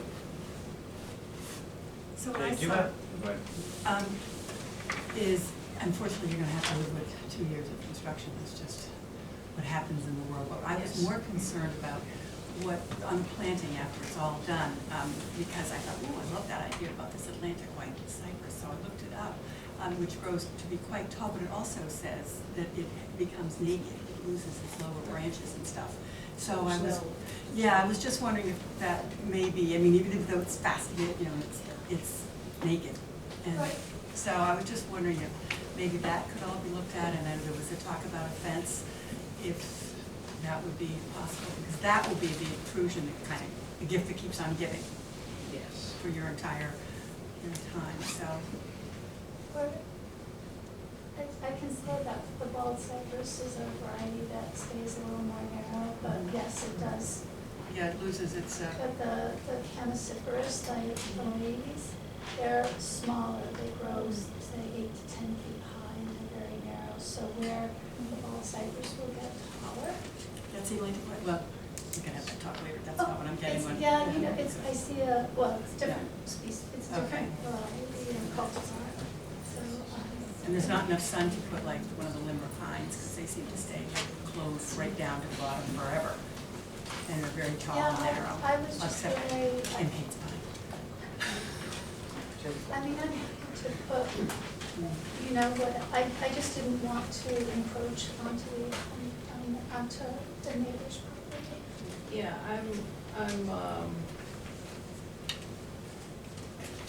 the problem is that if you know, if you say you're gonna, okay, now let's use some of your property to plant some screening, I mean, that might be something I consider, but I mean, I used part of that land, so I didn't really wanna And you've only give got it 5 up. feet, yeah.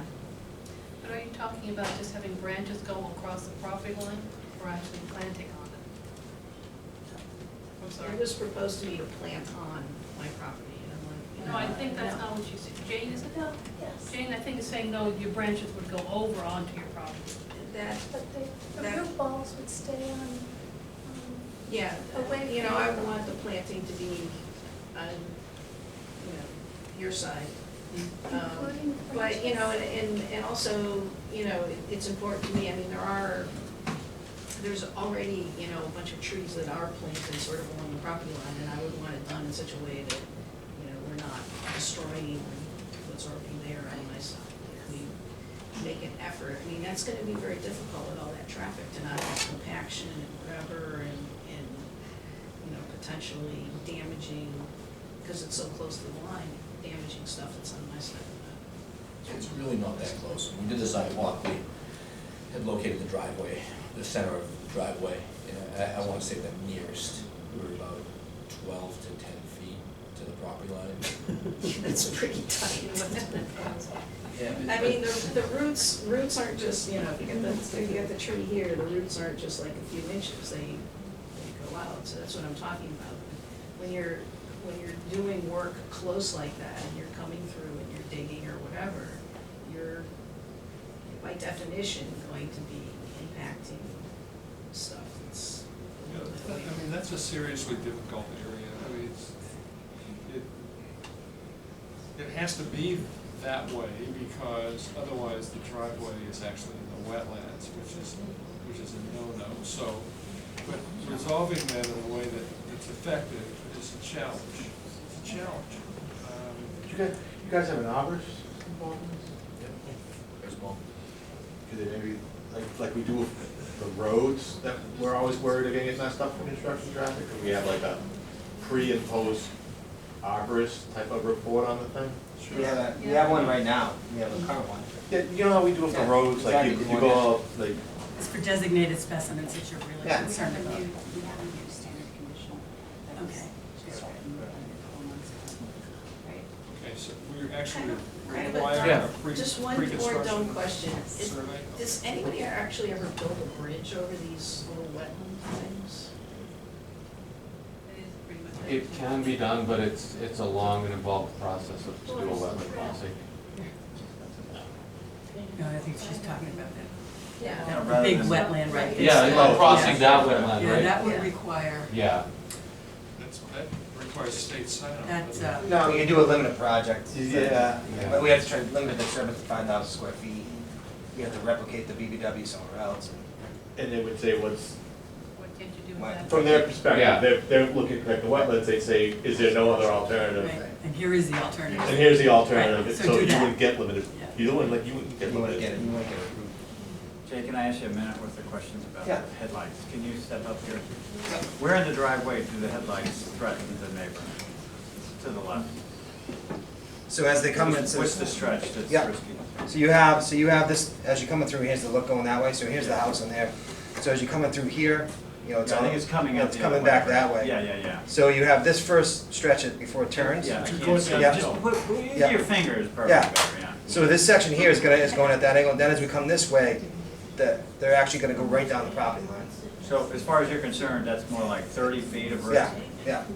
But I think if we add, you know, if we do add some of So that then, fencing. and I heard you say it was 2 feet from the property line, is that what I heard? For, 2 feet? oh, no, so we have the, so 2 feet from no the, disturbance. the actual disturbance for, so we have you know, of course we have a small, for the culverts, we have some wing walls.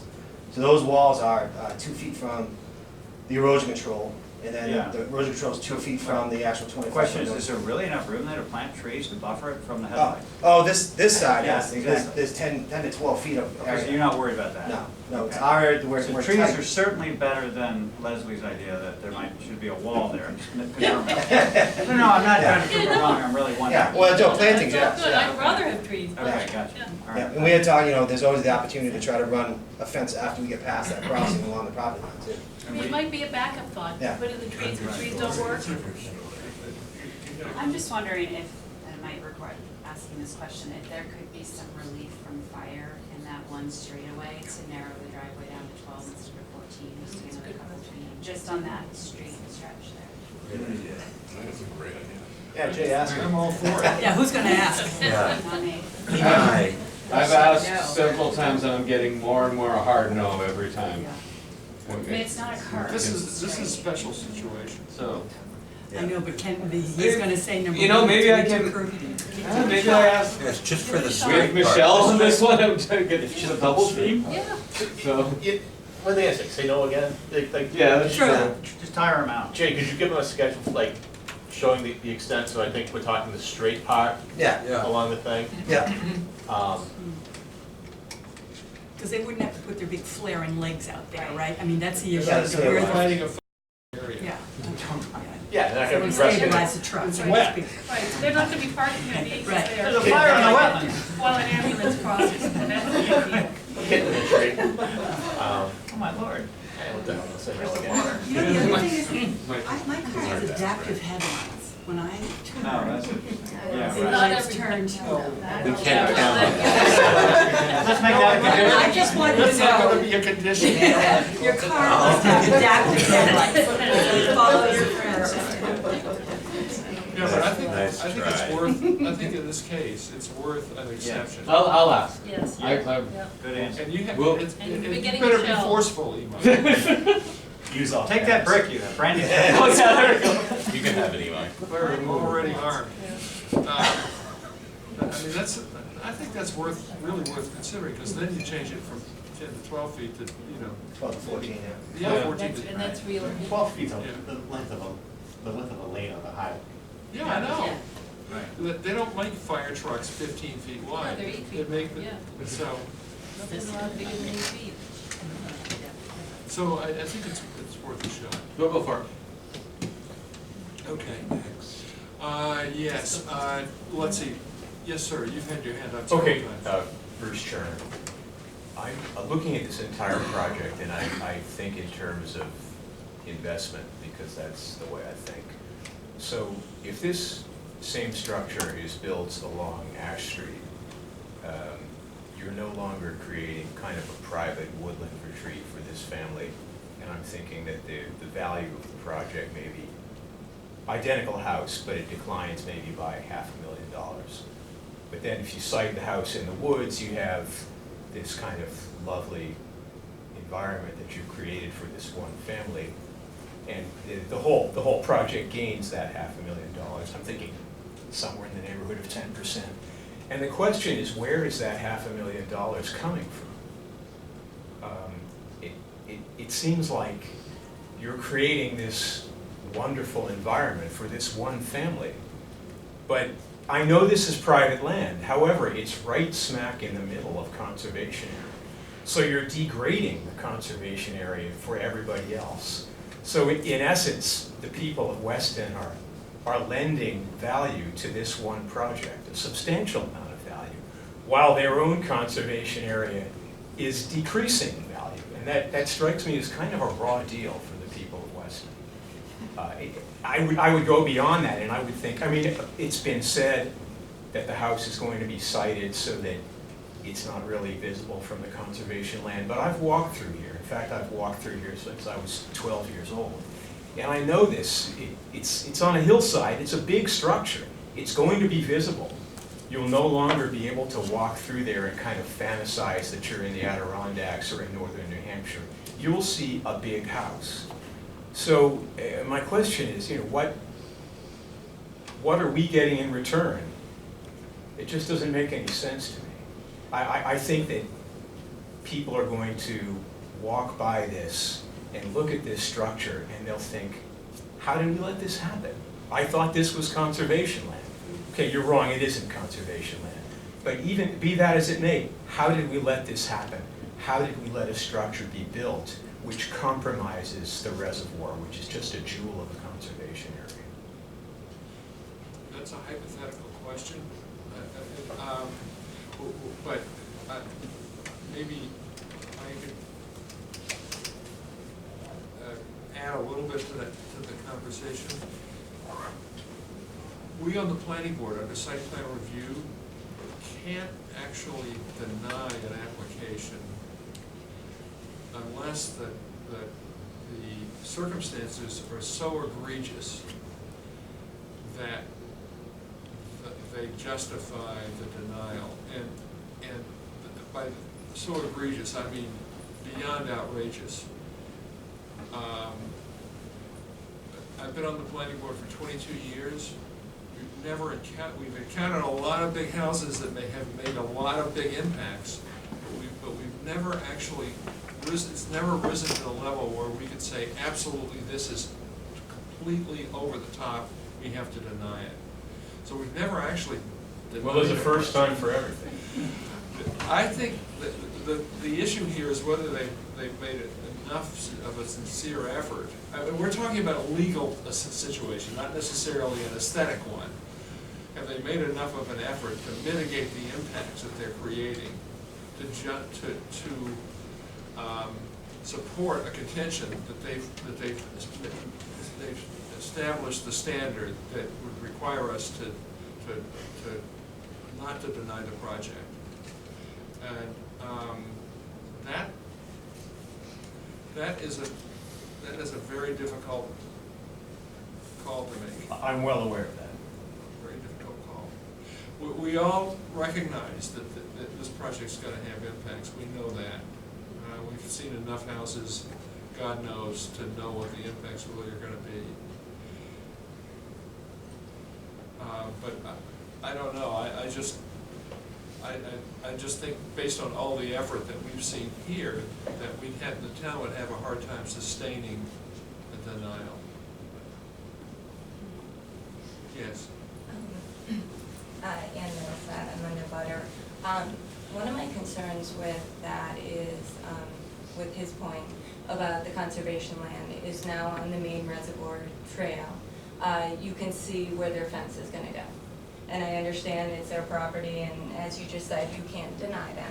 But my concern is the runoff from the trees that they're taking out on that side and where that water's gonna go. Right below their property, in the reservoir area is a little stream that goes under the reservoir trail and into the reservoir.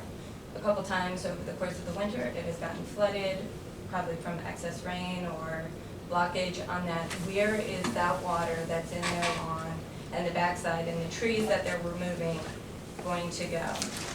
One thing on the website, you guys have removed their tree removal plan, and so I'm not sure where that stands. It was up there, it's no longer on the site. It's up there, it was on. It wasn't there a couple today. hours ago. I sent it to him and it wasn't there. So the, as I mentioned at the beginning, so we have an actual, there's a full drainage system for the actual house, driveways, all that, everything through here. The yard itself in the back, the one in the middle, there's actually a trench in the back side that catches everything and sheds down through this lawn area and goes through that section there, so. And then where does it go? On the opposite That side infiltrates of into the that. ground. But on the opposite side of the trench, that's still your property. Yes, it goes down there. And there are trees being removed from that side. So where does that No, water well, go? these trees are being saved for this section. This is the, there's doing a fence along this side here. This is all erosion control. This is the fence going in, and we have some erosion control down so they can actually, when they go to put the actual fence in, these trees on this backside are being saved. This is that trench that's catching that, and we're reducing the runoff to the actual rear property line. Pretty significant. Where's the streams he's talking about? There's in the wetland itself, there's little intermittent streams that flow that way. And how far is the lawn from the streams? So I'm thinking about herbicides Yeah. and things. So the buffer zone, the 100-foot buffer zone is right here. So when we do, on Tuesday, we actually have our conservation hearing. So they won't allow us to use, because of the proximity, they're not gonna allow us to use any kind of. They'll condition the herbicides, the pesticides and all of that? Exactly. Is there an irrigation system? There is an irrigation well, yeah. Is it well? Yeah, and so the well is up here. The generator, by the way. The generator, I think, is, it's over here, right? Yeah. The AC condenser and Yeah. everything? Yeah, it's very good. Yep, right there. So you're gonna conform to the 40 dBA rule on that property line? Yeah, what it is it's on the inside of that retaining wall, and they have a fence around it. So if need be, they'll put the sound blanket on the inside of that fence to get it down to the 40. I mean, I'm not an engineer, but the hydrology is always scary. So, because so many times we thought we had the hydrology under control, and then lo and behold, it wasn't. But Yeah, in this case, when we shrunk everything down, what we did is we kept the drainage as is. So it's actually a safety factor. So even though the impervious shrunk by about, it shrunk by about 800 square feet of the footprint, we didn't change the actual drainage. But it is a loss of trees, There is a loss of trees. and that's where you soak up a lot of the water. Yeah, And especially So if- many of those if- trees were dead. yeah, yeah. Well, They were the sucking other a lot of part water. is whether or not you've got perched water and what's left of the ledge. yeah. Yeah, we have a bunch of testing in the back. We did all the testing for the septic system and recharge basins, so we have the soil that we need down there. Where's the As- basin again, in the back? Yeah, so we did testing in the back through this section here. So when we went to as Jeff had mentioned, when we started doing the testing as we came through here, this is where we started really getting good depths for soil before we get any kind of refusal. So the refusal was more up in the section here. As we got through this section, we started getting good depths. Should we continue this hearing? Because we've already had quite some time. Yes. Two quick questions, procedural about, one, our driveway's not subject to setbacks, so they can put the driveway as close as they want to the. Yeah, they're not structures. They're not, okay, and then my other question is about lighting. It got lost in the shuffle because there were a lot of things to absorb here. I haven't often seen double lights at the bottom of driveways, and it sounds like there's soldiers going up the driveway. Is that much driveway lighting She necessary? said 3. There's just three But bollards. are there two at the bottom? There's two here at the beginning, Right. and there's two up here. But those are the Yeah. capstone ones, Yeah, right? yeah. No, but there are 3 And posts. there's three along the side. 3 bollard posts, are they not? They're Yeah. small. There looks like a lot of lighting to me for a driveway when everyone has headlights on their cars. I just was wondering, if that's really necessary. Sometimes people walk. Yeah, I actually have really minimized the amount of lighting, and I actually don't think there's enough, but I know it's a subjective thing. The lights are very, I mean, they're this high, and they're literally, they're called light sticks, so they're not these mega. Yeah, they're dark sky. Yeah, they're dark sky completely. All right, we should wrap up the hearing. What I would like to do is,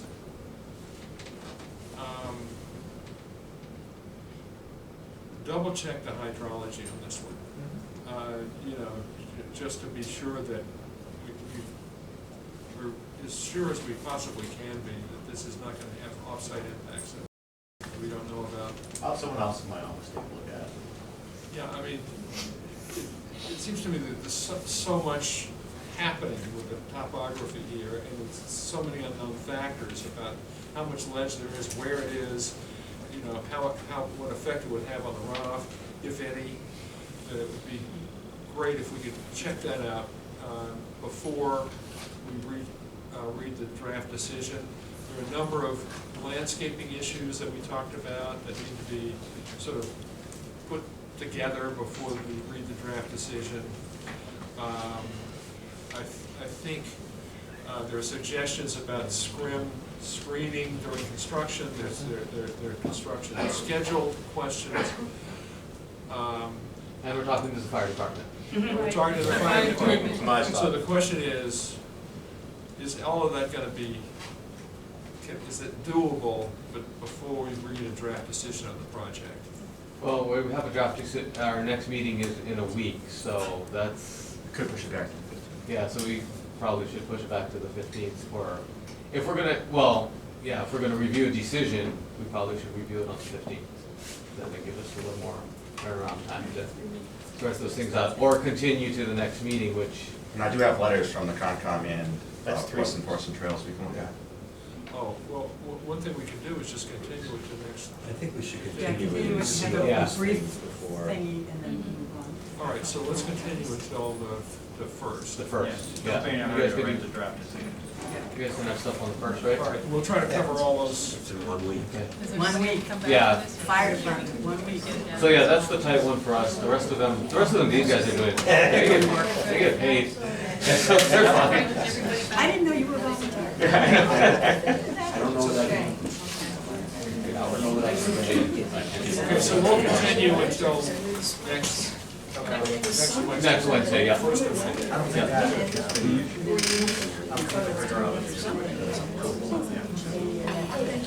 Thank you, guys. Thank you. Good night, everybody. It obviously explains what everybody cares about. What's that? I did, look at all that, they're like everywhere. Can you send me the best pictures after the sidewalk? Yeah, that was a quick point. I'll send you the stuff that, I might not have everything.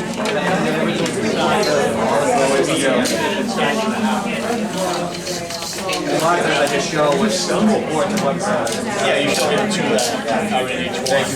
thank you. And you don't have to like fancy it up.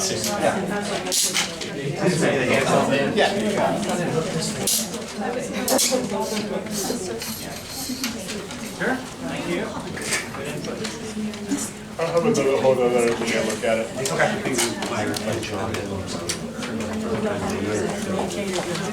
So it doesn't end.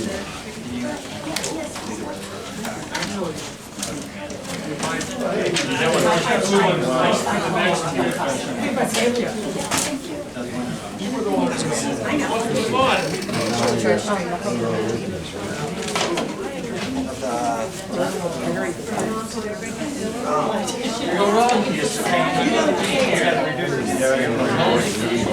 The actual house elevation? Do you have your elevations? Yeah. Well, can you grab them? So with the rendering to the line drawing.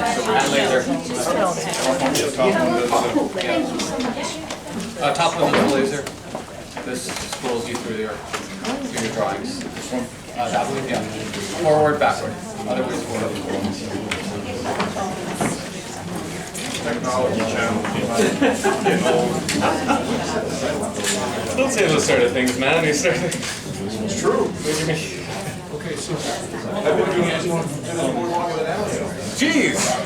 Oh my gosh, you're gonna be our senior. what are we setting up for? 121 Church. Okay, so we're setting up for 121 Church Street.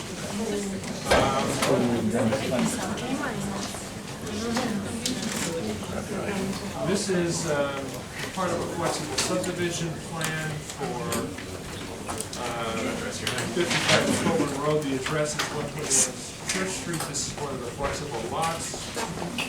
And we're here to review the status on the design for this particular house. So, Rob, you're doing the presentation? Well, I'm doing the site aspects of it. If I could just reintroduce myself, John McGeal with the Custom Homes. I'm going to have Keith, who's the owner, just do a quick overview. I've brought the team that you all know, Rob, Greg, and Karen. So I'll turn it over to Keith, and we'll then get through this as fast as we possibly can. Okay? Thank you.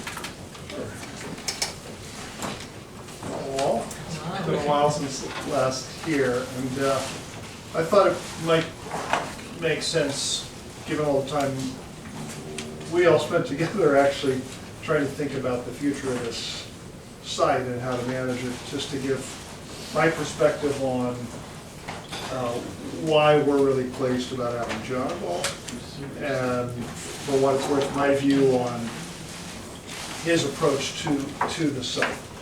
So, just to recap, well, remember, right, we began with the realization that this great property that was the Coburn Homestead, now Whitmore House, and then the house that I grew up in, that Phil Coburn grew up in, that his father, William Herbert, built. It was a great ensemble, and there's been wonderful preservation all the way down to the train tracks. And then as the house, my parents were gone, and there was no longer ability to keep the house, the sort of sinking feeling that it would end up, the house would be gone, the trees would be gone, and we'd have two really big houses and utterly changed in huge shape. So, right, that was our starting point.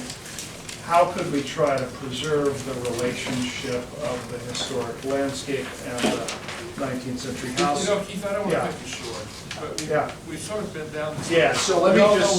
What's going, yeah. Where we are. So I wasn't sure if we had new parties, but so the key for me is that we work to site the houses so that they wouldn't detract, and to frame the houses. We didn't spend time, we spent time on architecture, but the goal was to allow freedom for a builder to do it, right? Disagree. With part, oh, sorry. Well, your consultant produced a set of design guidelines. Yeah. And we spent, I know this because I do have a memory that goes back more than a couple of years. Yeah. We worked pretty hard with your consultant on the design guidelines for the three buildings, one of which involved a preservation restriction, the existing one. Yep.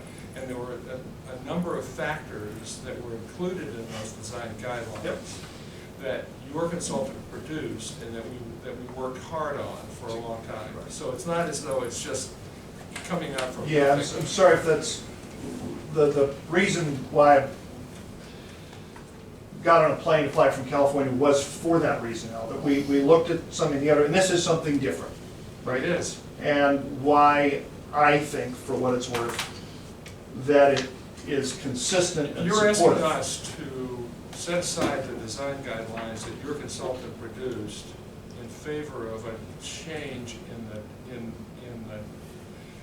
development of the site, at least with respect to the building construction? I guess I thought we had language that said that contemporary architecture was an option. Could you bring up on the screen the design guidelines? If that was, if we don't, then we shouldn't be here. Yep. I assume you've read them recently. I haven't actually. You haven't? Oh.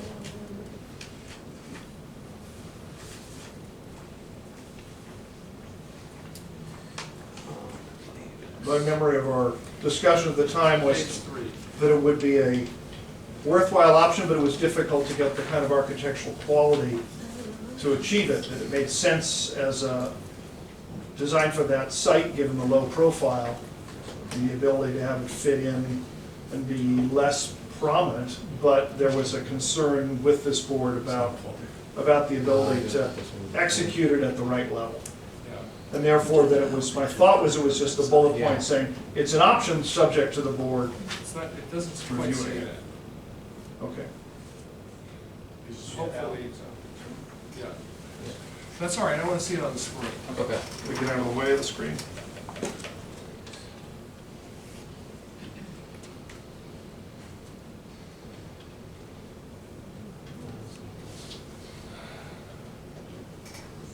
You said you could do it. I did. I know I have it here.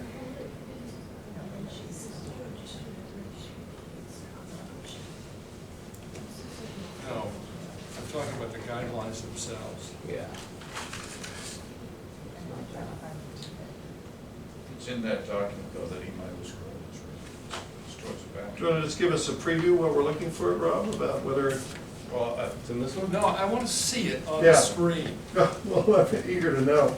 No, it's not this one. Rob, is it in that It's not document in you've there. got up there now?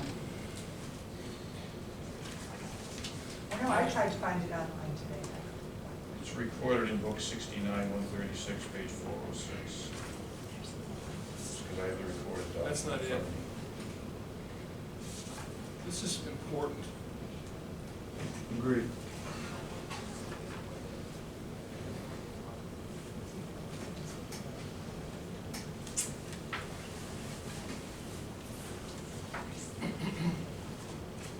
It says design guidelines. It's actually really simple. That makes too much sense. I'm gonna do a search on your computer just for design guidelines. This is what it looks like. Got it. Yeah, I it's the remember cover those. sheet.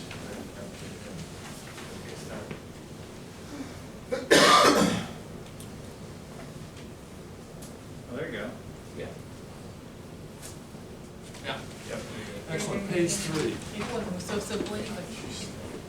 Yeah, right there. Page 3. Down at the bottom of the page. It says, recommended architectural style, shingle style, contemporary architecture with shingle style and craftsman style elements might also be suitable. So it's conditional.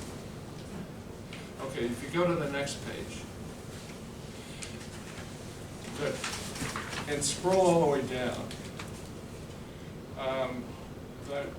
The guidelines show essentially a 1.5-story cottage style design on the meadow side of the site with dormer windows. On the downhill side of the site, it's essentially a 2.5-story structure where, if you notice, that the contours wrap around the base of the building as you from right to left. Okay? So those are the design guidelines. Those are the only design guidelines. That's the pattern for the design of the building. So what we're seeing is something that does not resemble that pattern in any way at all.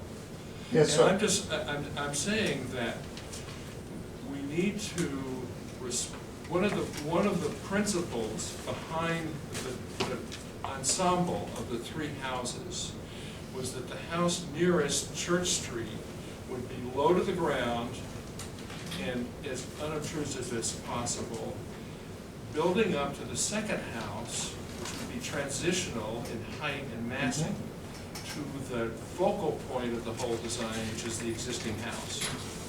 And that sort of modest beginning, building up to retaining the existing house as the focal point, those are critical factors in the house design.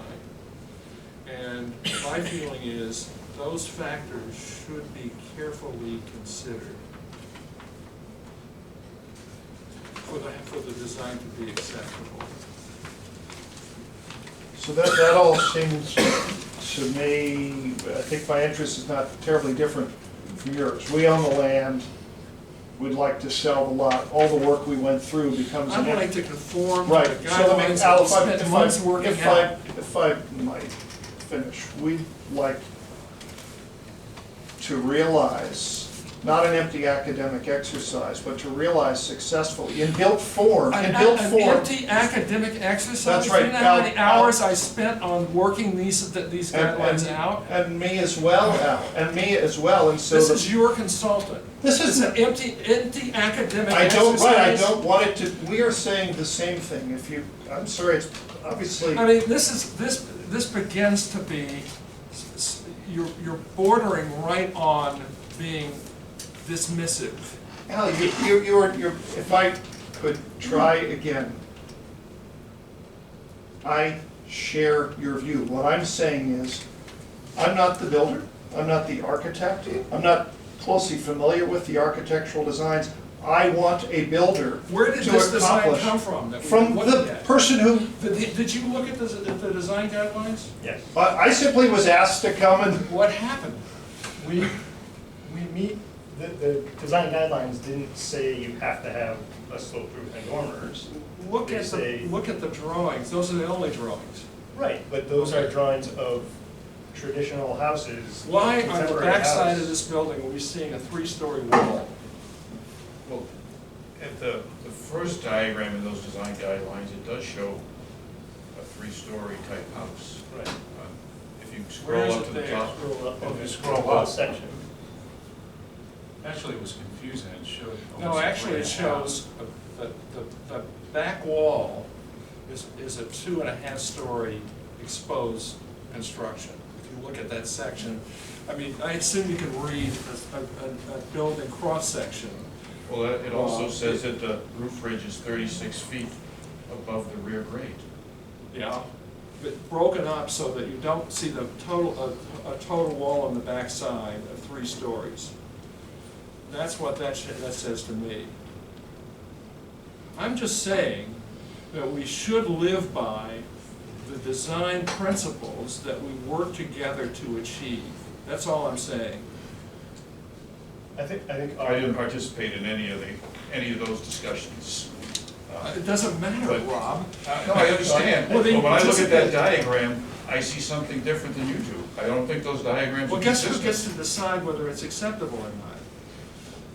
I Well, think obviously, that's why we're here, and that's Yeah. why Greg and I can explain maybe his thought process, but we met with EMI day one to try and interpret the guidelines the best that we could, because clearly there's subjective, I think we're seeing that.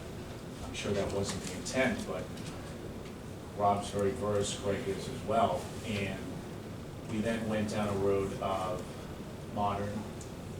We got feedback from you, which we greatly appreciate. Well, let me move on to the next topic, which is that, I don't know how you spent your Easter Sunday, but I spent mine trying to develop the design you handed us into something that we thought we might be able to live with. Yeah. And what I showed in my sketches was not merely suggestions that might be followed or not followed. You understand me? I'd like to. I didn't see any. I didn't see any any of your sketches either. sketches. I saw You Frank didn't? Lloyd Wright, Roby House, I saw You saw some images. What happened to images.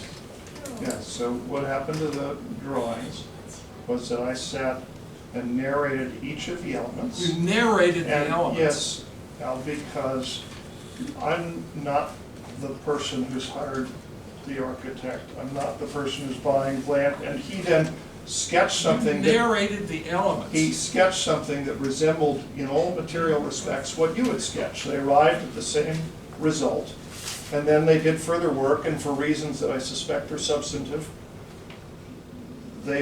what I just saw this evening, at the same time you saw it, looks quite different. It didn't look quite different when we sat at the restaurant. I haven't seen it, but I've been told that it's not what was shown in the drawings, and now I found out, you said you would show those sketches to the designer when I met with you on Sunday. When was it? Monday? And that didn't happen. And I have to say, I'm quite disappointed about that, Keith. I found consider it a waste of my time. Well, I don't think so. That if you were to pull out your Sharpie sketches and show them, you'd find they are virtually identical to what you did. But Al, it's a fascinating discussion to have in front of everybody, but I'll just speak it candidly. I felt it would be not well received for me to hand over to a professional architect and a guy who's paying the architect draw this, but better to see if they could arrive at the same conclusion and come back to something that you would look at and say, this is good or it isn't good enough. I was trying to respect their professional independence. I'm not the architect, I'm not the client. That's what I was trying to do, and I spent a lot of time on that, actually. And I think, again, if you were to pull out the drawings... I don't want to pull out the drawings. No, I'm saying to this gentleman, if he were to... I mean, you would find them very similar to what you wish. One of the things that disturbs me about this process is that, you know, the drawings were the revisions to the building drawings were not received until the day of this hearing. What I would have preferred is that you would have put this whole... That's what I asked them to do. Okay. And guess what's not happening? Right. Here we are. Right. This is what I asked was to deliver drawings yesterday, so that you'd have time to react and say, this is worth looking at or not. We never accept drawings the same day. I understand that, and I think I was clear about that. I mean, and I don't know why you said no to delaying 1 week, frankly. Why was that critical? What do you mean? Well, Imai said that you were insisting on having the site review meetings today, and that we'd review the building design as some sort of a separate, independent, unrelated entity next week. That wasn't my suggestion. I take guidance from the board through Imai.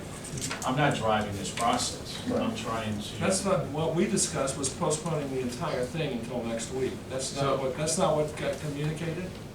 So no, what communicated to them was we hadn't talked about the architecture today. But the site plan, because we have this hearing. Why would we, the two are integrated. Why would we discuss one without even looking at the other? Because we noticed this hearing.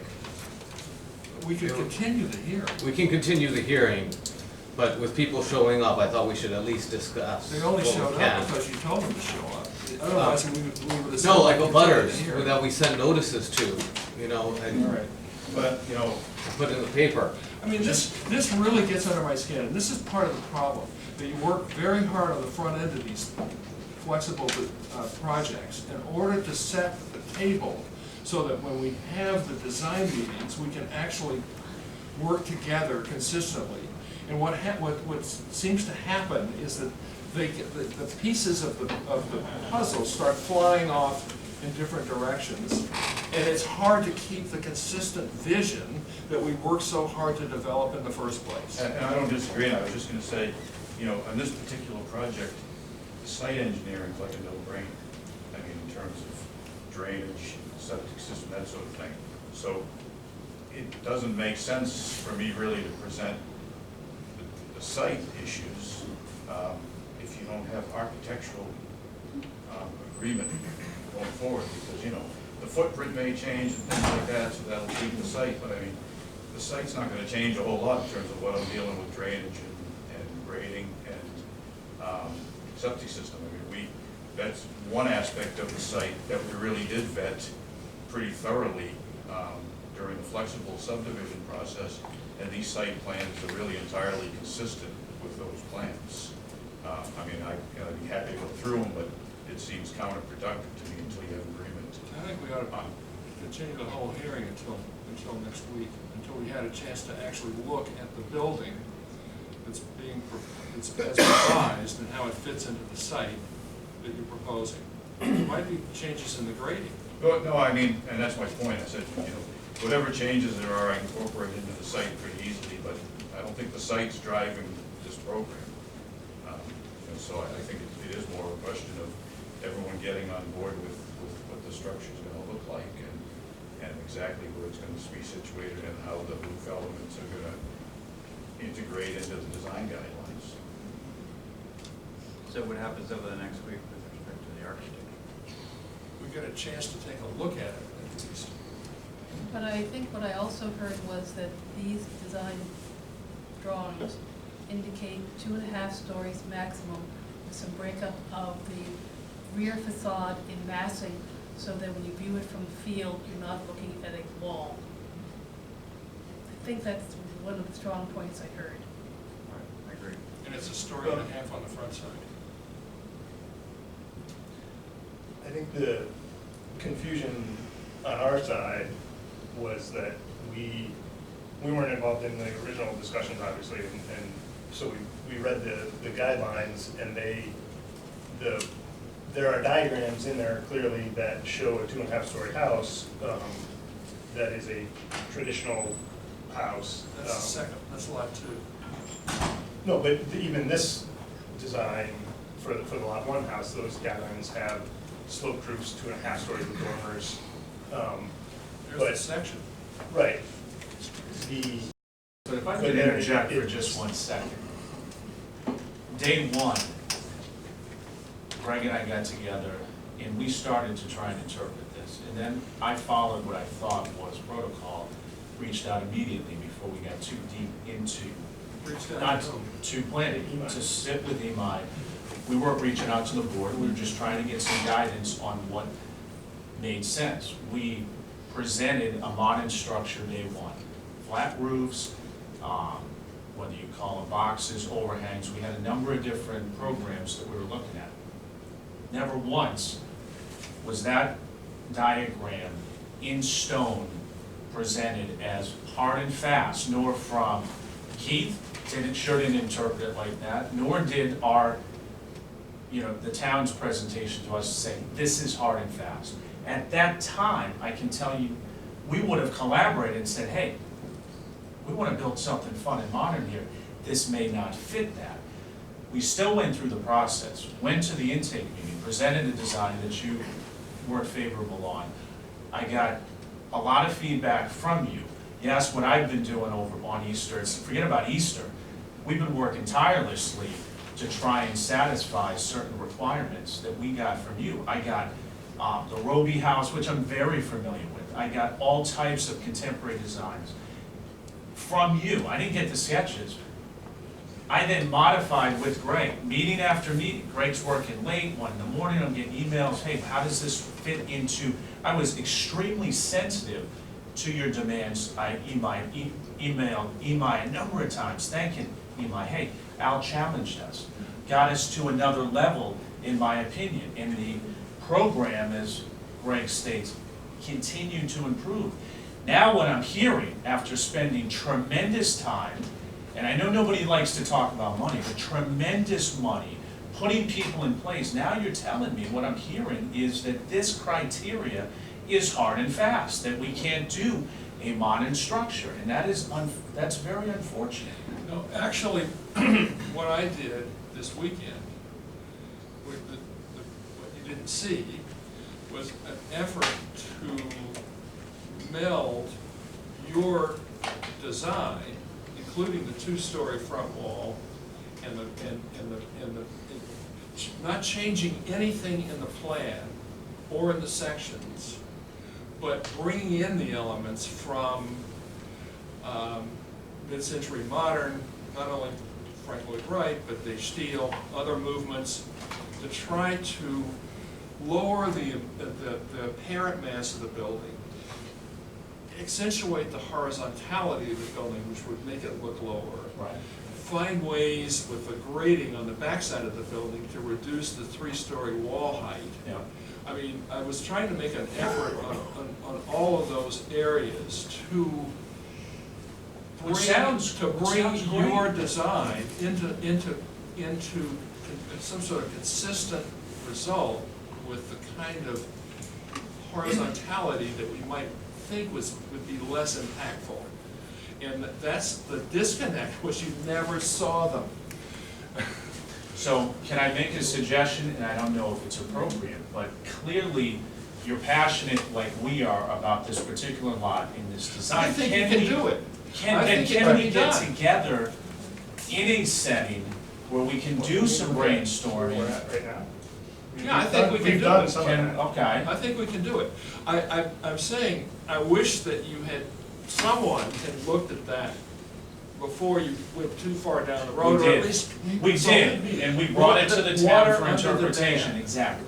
So if we can get together with you and not reduce also, and I know from Weston's perspective, this is a smaller house, but square footage that we've proposed, I'm hopeful we don't have to reduce that, so we can still, if we can still. The sketches I produced used exactly your design.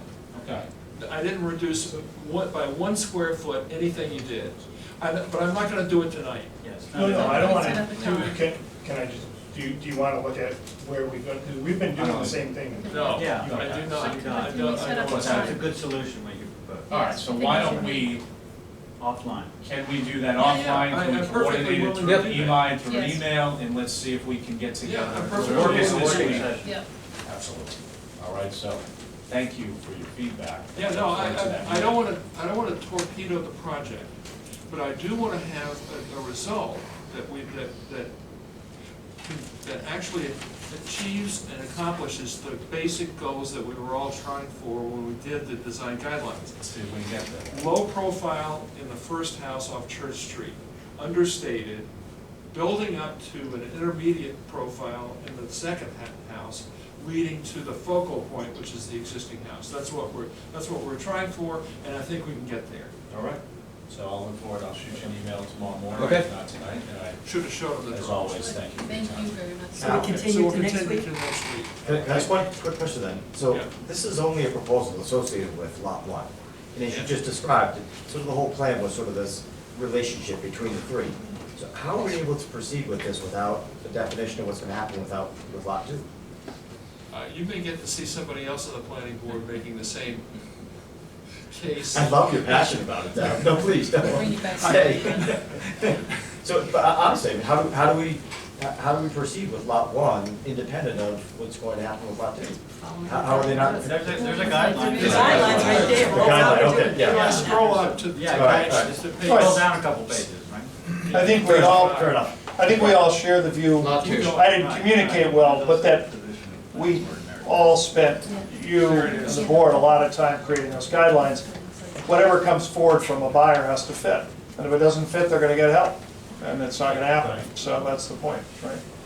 That's the point. Okay, So all righty. we'll continue to next week. Thank you. Continue next week. Somebody needs to make that motion. I move. We continue this very. I second. All in favor?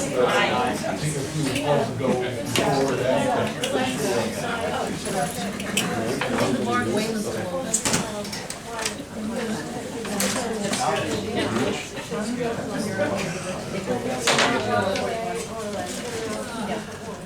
They're online. Just go to town.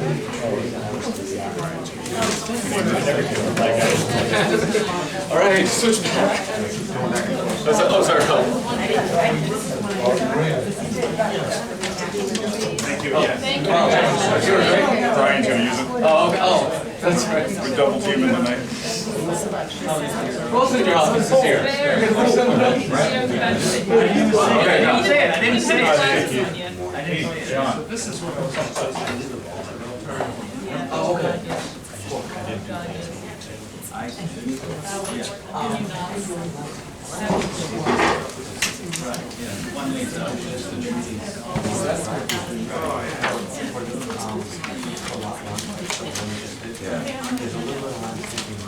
I'm sorry. I'm sorry, Okay. I didn't see your hand up. We need to flare now. This, I followed this case for about 4 years. We have 13 flex developments in Weston. This is a poster child. You guys that are continuing on the planning board, do not ever put every other one, not the first three of them, the actual person that got the permit built them. You've got to have that in any other decision. It is critical, it really is. You lose the connection. You totally out to lunch, and you're gonna be 3 times the amount of planning board time, arguing, fighting, didn't see the guidelines, don't understand. Okay, that's just my opinion for you guys, on your decisions. Okay. 441 Glen Road. You ready? I'm ready. Good. I'll try to be brief. For the record, my name is Brian Nelson with Metro West Engineering. I'm here with Mark Chaplin, the builder from Sanford Homes. We're here to present some modifications to the site plan for 441 Glen Road. And just to get you oriented to the site, we're located on the north side of Glen Road, about 500 or so feet, 600 or so feet west of Shady Hill Road. We've been before the board originally in 2014 through 2015, and then came back in 2017 for some modifications. And we're back again. We have also been through Conservation Commission. There's a wetland area on the basically southeasterly portion of the property. And basically the modifications to the driveway that we're going to present tonight have been approved by the Conservation Commission and have been reviewed and approved by the town engineer as well. And just to give you an overview of the site, basically the site has exactly 5 acres of property, oddly shaped, T-shaped. Glen Road is located down at the bottom of the page. North is basically going straight up. NBC land is located east and north of the property. And basically the existing house is under construction, kind of tucked up in the north central part of the property. It's got a footprint of about 5,600 square feet. Septic system is located north of the property. Large infiltration system for runoff from basically all the upper impervious surfaces is located here. And plan was originally approved with the basically relaying of the existing driveway. Basically, driveway for the pre-existing house came down, hit Glen Road, basically the southeasterly corner, and that's shown in purple right here. What we're proposing to do tonight is to slide the driveway west approximately 60 feet and basically put a new section of driveway here. We'll intersect the previously approved driveway here. What the portion of the existing driveway, in the southeast corner, that will be restored. Pavement will be removed, loamed and seeded, and the existing channel, there's a wetland channel, kind of drains out of the wetland, becomes channelized here, culverts under the existing driveway, and then daylights again as it flows to a catch basin here.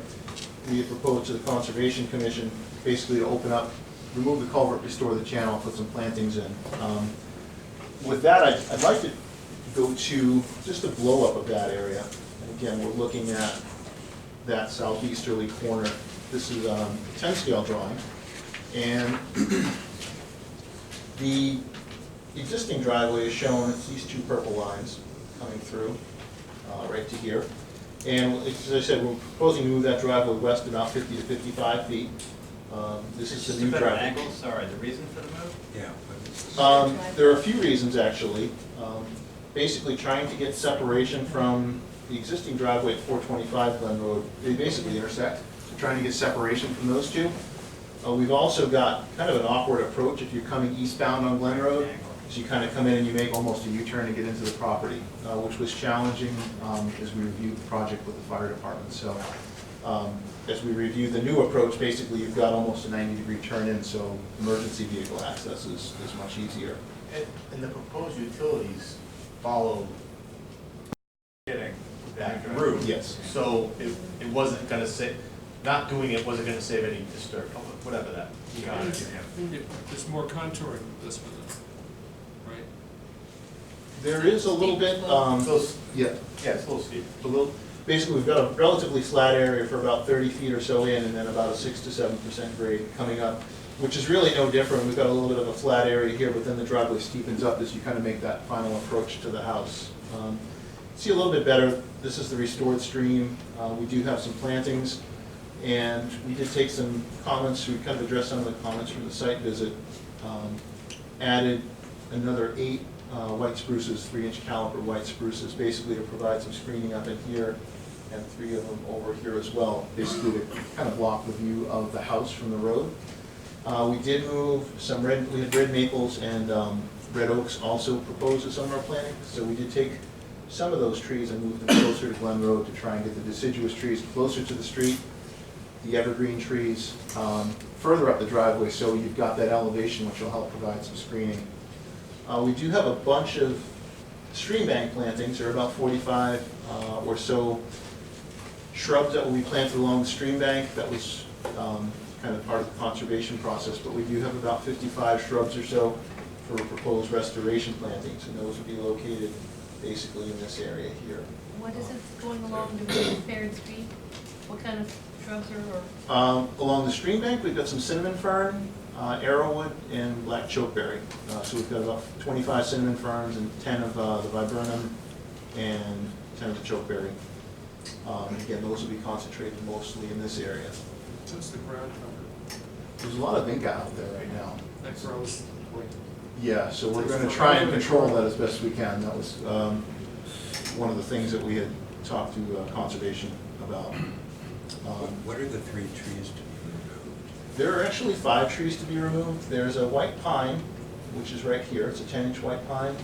that's when you're going to cut the roots to, right? Because of the utilities? Or is that the one farther back? It's actually this one, the 30-inch white pine up here.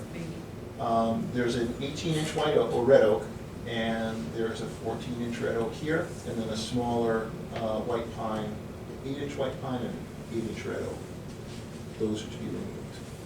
So we've got 14 trees proposed, 55 shrubs for restoration planting. We do have a reduction in impervious area, basically by virtue of just reducing the run of the driveway of about 550 square feet. Actually, my question was never answered. What is the ground cover? Because all of this is bare land now, so are you gonna just leave it bare, or are you gonna plant, in addition to trees, what are you planning to do to? In this area? Yeah. Okay.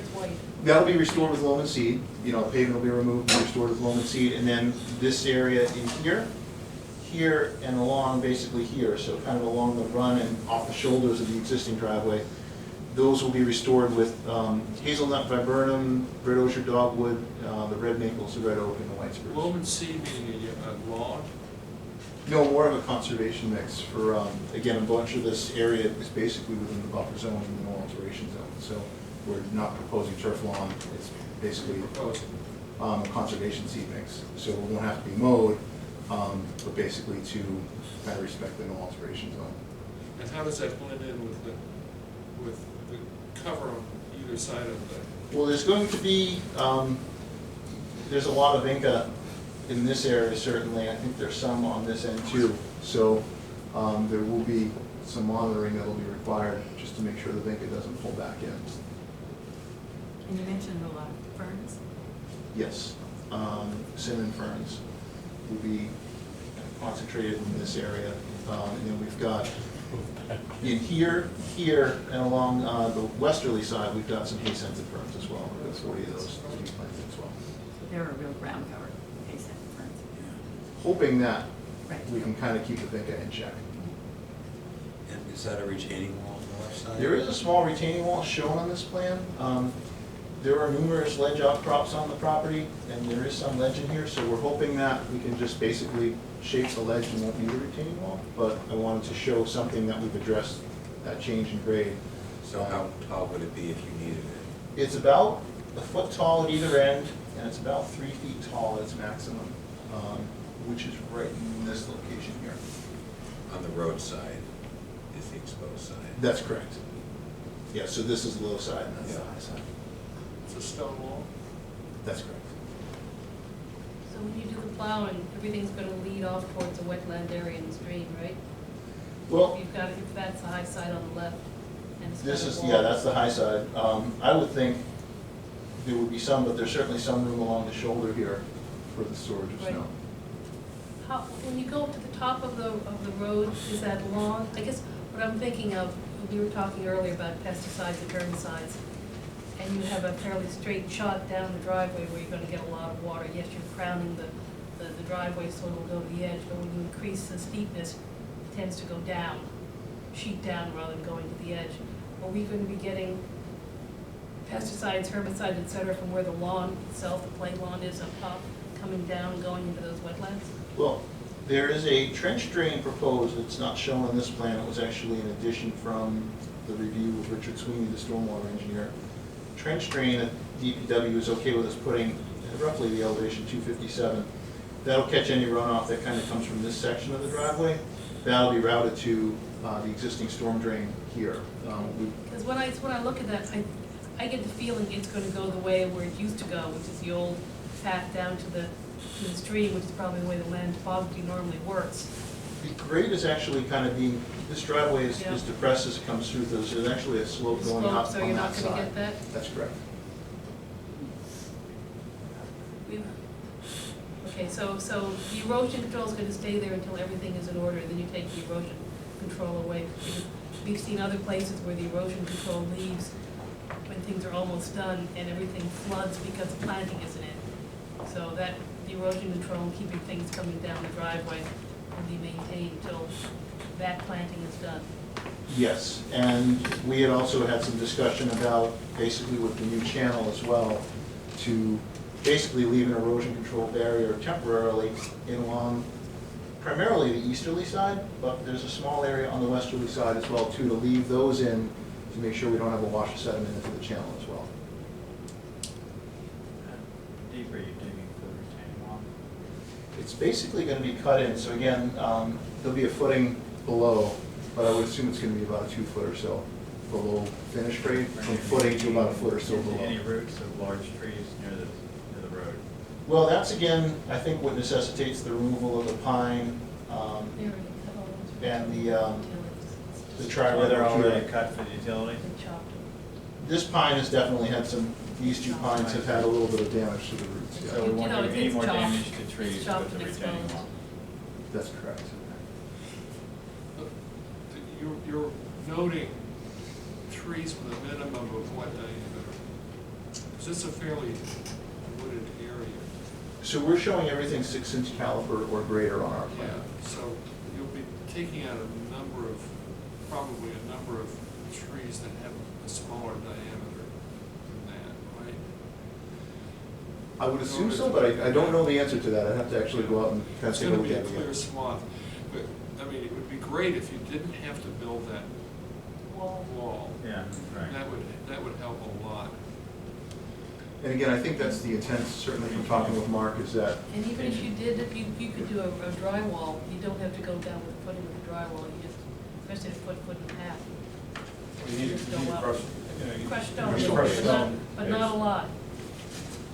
I go talk to the Stone Trust in New Hampshire, or I think that's Vermont, and they'll be able to. You place the driveway so as to minimize the impact, is that right? And to minimize the chance you'll have to build a retaining wall. I'd love to not build a retaining We'd wall. all love that, yeah, we agree on that. We'd only build it if we had a choice. What concerns me is that, you know, one of the things we're trying to do is minimize the sight of the house looking straight up the driveway. And one of the, putting aside all of the complications in the shared driveway configuration. Yeah, I know, you didn't want the shared driveway, but this opens up a view corridor to the house from Glen Road that it would be great if we could minimize to the greatest extent possible. That's the point I'm trying to make. So I guess one of the things we've talked about in other projects is to have some kind of a deciduous canopy tree which would go over the driveway, so if you're going up, because it's fairly steep up, they would do some branching up above, like at the 15 or 20 foot range, and you won't see it at the top. Basically, a canopy for the driveway.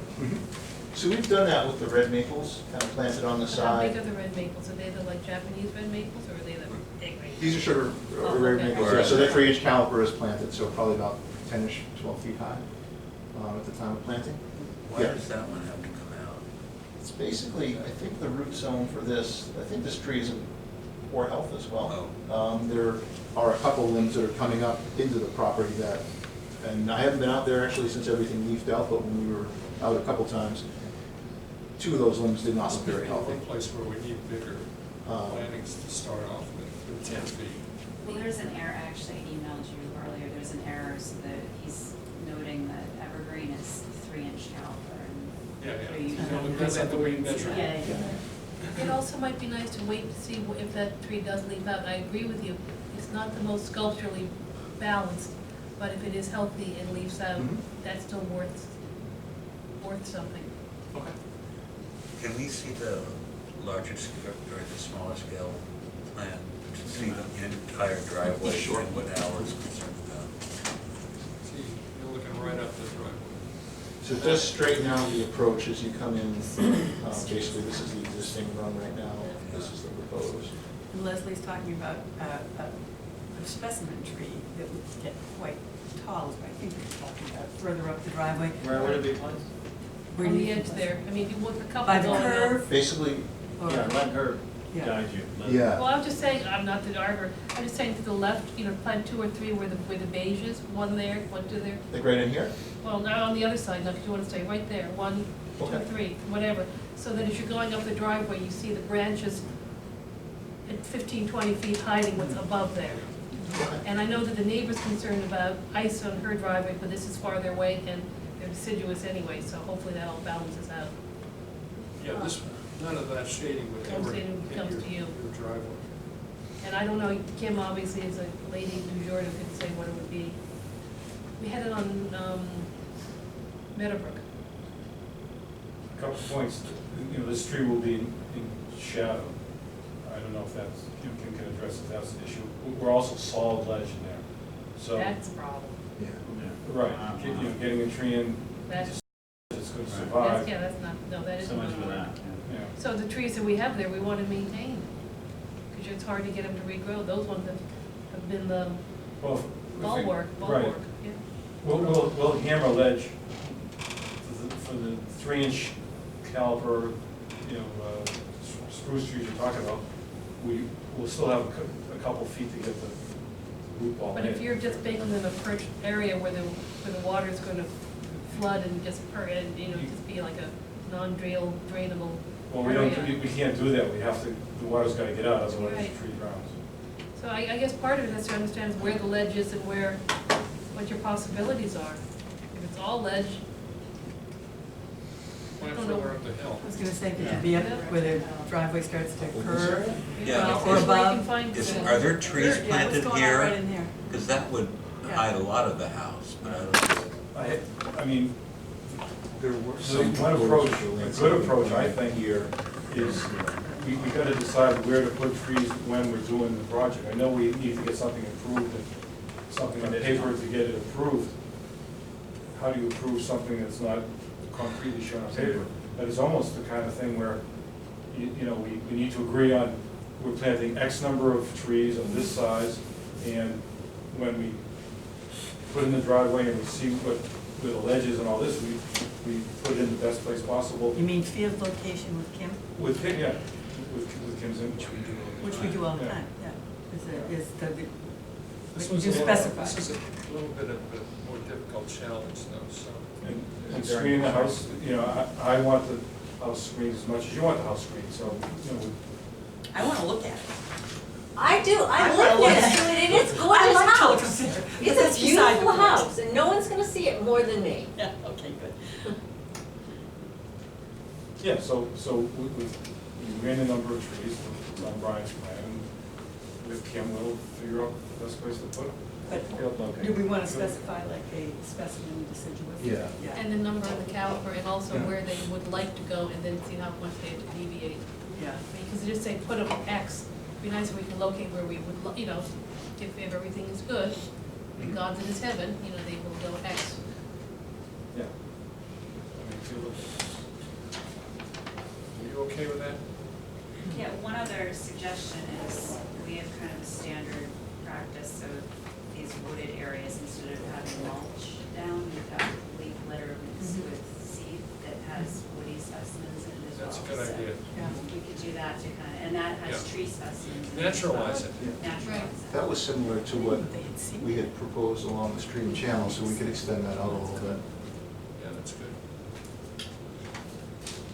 Yeah. The trench drain's a surprise. I thought the town had stopped doing that. Trench drain, yeah? Yeah, because they silt up.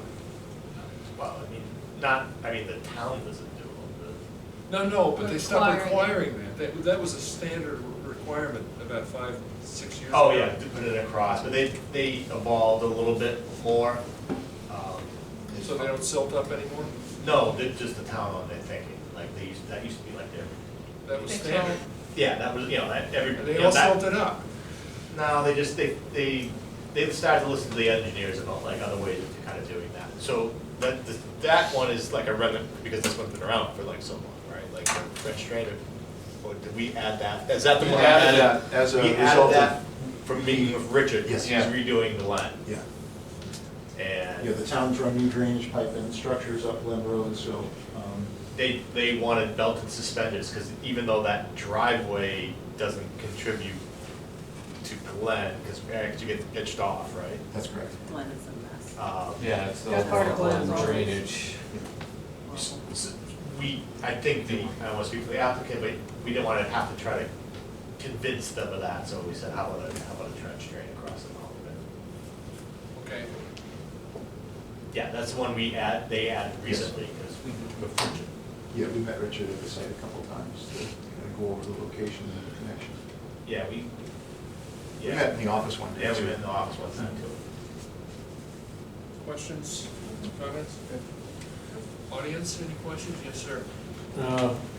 Couple of points, may I come up? Yes, could you identify yourself? Phil Saunders, 445 Glen Road.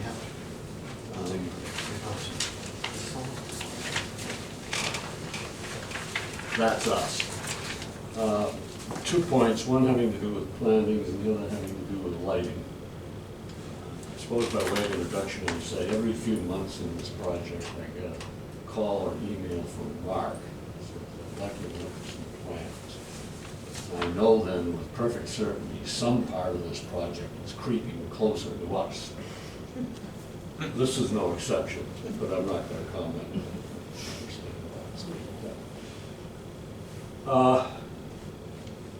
It doesn't show on here, but part of the planting plan was a dozen or more hemlocks about that side. It was left to be at the discretion of the consultation with the town arborist or whatever it was. And Mark came out with Jeff? Yeah, Jeff from McDonald, a week or two ago. And we walked the property and Jeff said, you know,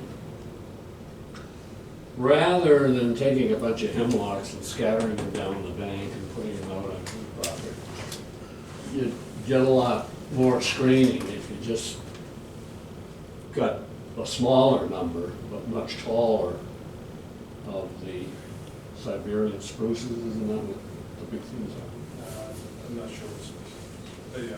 It's a Serbian spruce. Serbian spruces, yeah, I'm sorry, wrong part of the continent. And they are, it's not shown here, but they are basically a line along here, and there are 6 or 8 big ones, like 14 feet or something like that. And what we went up and looked at it and concluded that it would make more sense to plant on the same grade level more of those on a staggered basis, so essentially be forming triangles, or if you're here, here, and here, then you put somebody in the gap, in the gaps, but leave enough space so that the trees can grow up. You're concerned, because your house is pretty visible from the property Yeah. as it is now. You're just concerned that, about how long it would take to actually, for that screening to grow up to the point where were actually really screened. Well, I think Jeff was basically right. That's what he said. We were in agreement, it was a good meeting, we were all in agreement. Yeah. So you're requesting a change in your. Well, so as long as you're redoing the Yeah. plan, Is that get the deal for you? McDowell put it in, that's all. I guess, I heard, line, and I heard triangles, and then I heard staggered. So I wasn't there when this was originally approved, but I'm assuming the smaller Yeah. hemlocks were naturalized. You may. Anyway, I want it back. These small hemlocks were going to be planted not on my property, but on But Saunders' his, property. okay, that's right. And the board made the point that they couldn't really dictate what happened on the Saunders property.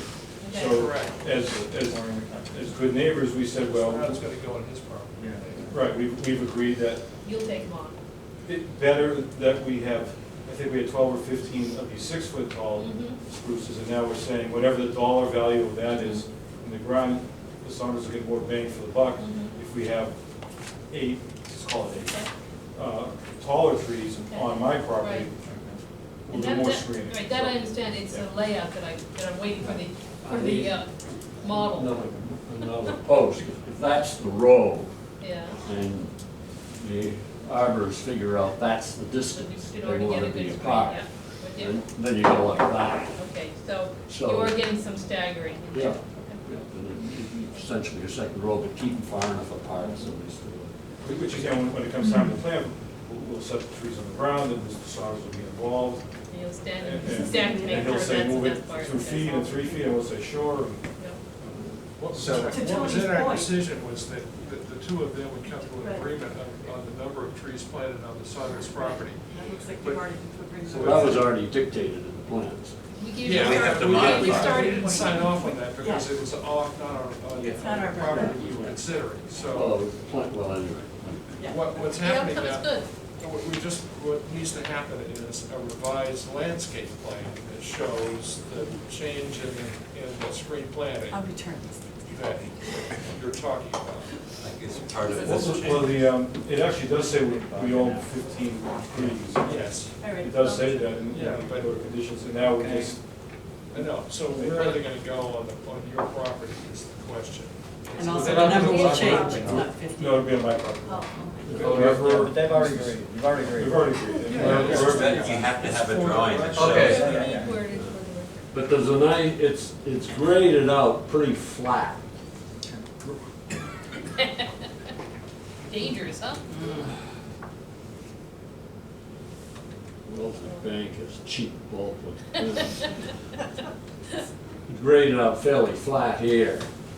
And you might have to move the existing ones in a couple of feet, but I think you can get 2 rows on that upper grade. That's what I'm talking about. Can we just get Yeah. a quick plan that shows where they're gonna be planted? Yeah. So that we can We're give gonna be something more redoing on it it. anyway. Much more to do. Very good. Okay. Wait a minute, I'm the abutter, can I speak? Oh, I'm sorry, her hand Yeah. went up first. I'm That's not all trying, right. I was trying to speak before, let me know when you're, You had the other another point, abutter so is done. I think we figured out the tree thing. Yeah. What was the next one? The other thing is lighting, post lights.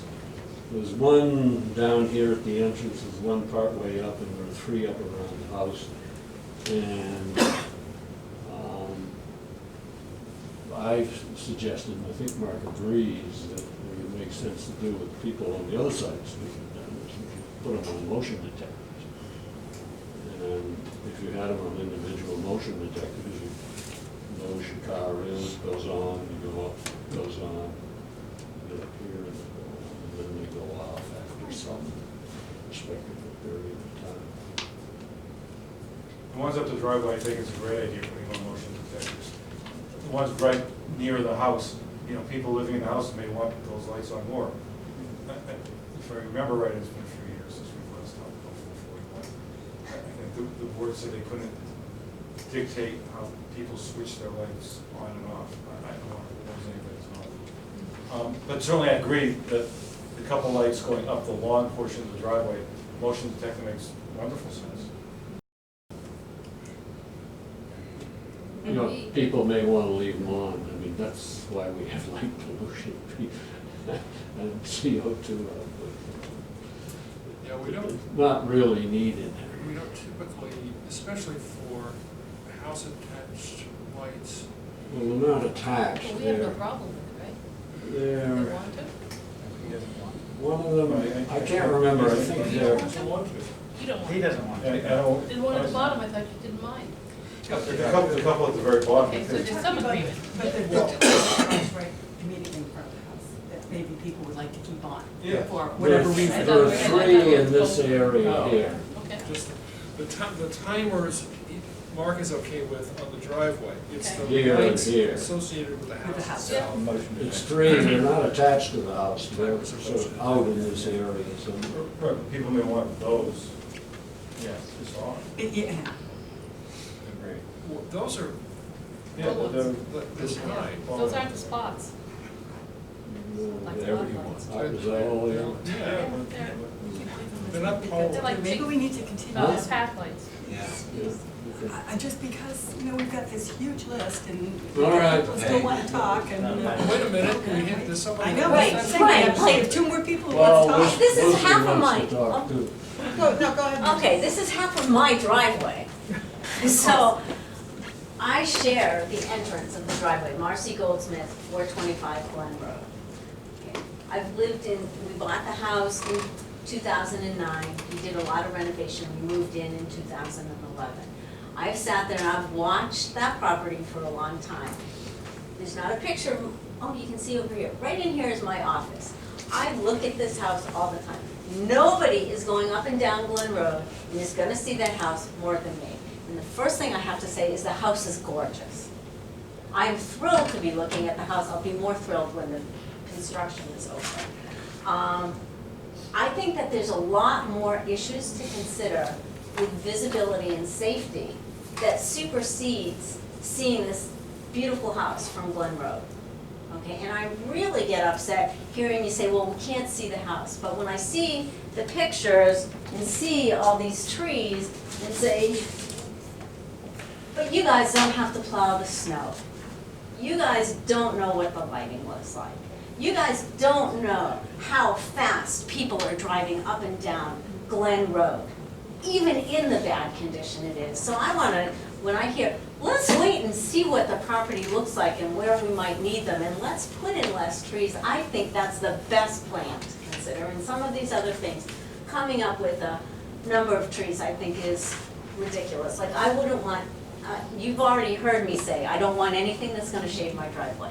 I have to have my driveway plowed with 1 inch of snow, because because you have to turn to the right, go up a grade, turn to the left to get into my house. It gets so shaded and so icy that that's how much I have to have my driveway plowed. What Now- trees are you objecting to that are shading your driveway? I don't know, because I hear you say, well, I want a canopy. I don't know what a canopy is. I'm a layperson. I just don't want. It's a new driveway, not your driveway. But I don't know when the sun is there, how much it is gonna shade my driveway. We were talking about moving the screen trees up the driveway. That with may the be, slice plants. that might be quite helpful. Well, that's what we were talking about. Yeah, I know, but that isn't where it started, and as things got That's where we ended devolved. up. So I would support that part of the Okay. plan. I do support separating the driveways. It would mean on the positive side that there's likely to be fewer people coming to my house by mistake. There's actually people who come down Glen Road and they wind up, like, either they're changing their GPS or they're getting a phone call or they're doing a I don't text mean to cut message. you short, but we're not gonna deny them putting the driveway in that new location. You're not gonna No. deny that. Right, Oh. and you seem to like it, so that's a good thing. Yeah, so that's I great. do, I just don't want all these trees. So it's, the trees is the only thing that bothers you? The trees bother me a lot, yeah. Okay. But And, nothing else? yes, the trees, because in this area, we get a lot more snow. In my driveway in particular, the snow stays longer. When I've watched what has happened here in the years I've lived there, because it's more open, the snow melts faster. So you start to eliminate some of the other problems there. I'm very concerned when you say you don't want the house to be seen from Glen Road. Well, what's gonna happen when I come out my driveway and the 441 residents come out their driveway? Are we gonna be able to see each other? Yes. Are we gonna be able to see? We're not talking about totally blocking the house off, we're talking about just sort of mitigating the view, so it's not just an unobstructed view, that's It's all. not a corridor, It's it's not a it's view not corridor. an absolute blockage. You know when you take photographs and you have always a branch of a tree, you know, framing something, that's what we're talking about. And, it's farther up. And further up. Now, not based on this picture, Well, because he's got some low conifers there, I believe. And those Am are I right or also wrong? many wetland type low deciduous Yes. shrubs you got in there. That's a recreation Along the of stream the bank. road stream Nothing bank. is being planted here, which is where What size you are are when those you're big green looking. things? That's where you're actually out into the street. Right. Nothing's Yeah, being but that's also planted. farther back. When you're actually at the street, there are no new plants in your way. No, but we were saying You see you what I mean? branched around 20. no, so this And is. this whole white area, nothing is being gonna be planted. I mean, over the years, And that's where you are when you're.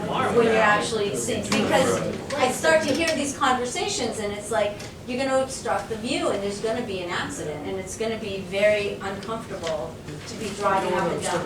We want to mitigate the, so it's just not a straight shot right up the driveway with nothing to mitigate it, that's all. It's not, we're not obliterating the view, it's just Well, narrowing it's sort the of, to corridor. a layperson, it sounded like you were obliterating the view. Well, It did. that's why I'm clarifying it. Okay. So I do think whatever decisions are made, I do like the idea, as I said, that you wait and you see how the project evolves. There can be a number of trees and bushes, but certainly don't overload it, keep the visibility there. And I wouldn't want to put Mark in a position, or when they're actually putting in the trees and bushes, that they find ledge and they say, well, wait a minute, they had to put in 14 trees and bushes, so here, we're gonna move it over here because we need to meet a number. It needs to make sense. That I think is really important. The other thing, I don't know that you have the ability to have any say over, but I would really like this driveway project to be done before the repaving of Glen Road. That, I don't know what kind of patching is gonna happen. I don't know what kind of things are gonna be encountered. That's Mark's schedule. I don't know when they're gonna pay for it. We have It's no a town control. schedule. Yeah. They're paving it right now, they're digging it out, trenching it, and piping. They're trenching the piping. Yeah, the piping, I have to get stuck, I diverted don't know how when I. we don't have the authority to coordinate that. Yeah. I don't see how we can do that. I mean, Unless it we would be give him great his if permit that's- tonight that's the way instantly and it he does it tomorrow. Go for it. Let's just get this done. Well, we could wrap it up then, huh? Yeah, just wrap it But up. it would mean that 441 Glen Road would never come back to us. We would miss It's okay, you're retiring, it's okay. Okay, let's keep going. But anyway, the other thing I would just like to make the board aware of is the heavy usage of traffic on Glen Road and how, you know it's pitted now and people are speeding. There's heavy cyclists going up and down the road, and certainly when they're coming uphill, they're not going very fast, but going downhill, they are going fast. And that would be another reason why, no matter what happens here, I kept wanting to say, you've gotta be careful about the visibility and the safety. And there easily could be more deer coming through. There are deer that go through, and if this is too dense in terms of the shrubs, if the people driving on the street can't see if there are deer, there could be a collision with the deer. And I was wondering if it would be possible to have one of those flashing signs, speed, letting people know. No, it's You not. gotta ask DPW for that. It's the town. That's the police, they move those poor Talking things about Oh, yeah, around those too. are the wheels, yeah, they're No, close not to the ones in the woods, DPW. one more on like Weston Road in Wellesley that lets people know the DPW. DPW. Okay. No, well, speed. So this is a hearing about the driveway change. Yes. Yes, I know, but Yeah. in the driveway change, if there's less visibility and if there's a safety issue, these were some of the things that I was concerned about as someone who lives on that street and it was affecting my driveway. I think there's plenty of, there's a distance between the edge of the pavement and the property line. And so you're not being blocked by a tree right at the intersection of the two. So it should be fine. Thank you. Thank you. Thank you. Yes. Just a quick comment about the Serbian spruce. Nina Danforth, I'm chairman of the tree advisory group. Love the placement idea for Phil and Lucy, but Serbian spruce, this is a beautiful native forested area up here at the top of the hill. I'm just remembering it from my youth visiting the Lombards, but what happened to the idea of the hemlocks? I think if we had some Canadian hemlock in there, how wonderful that would be.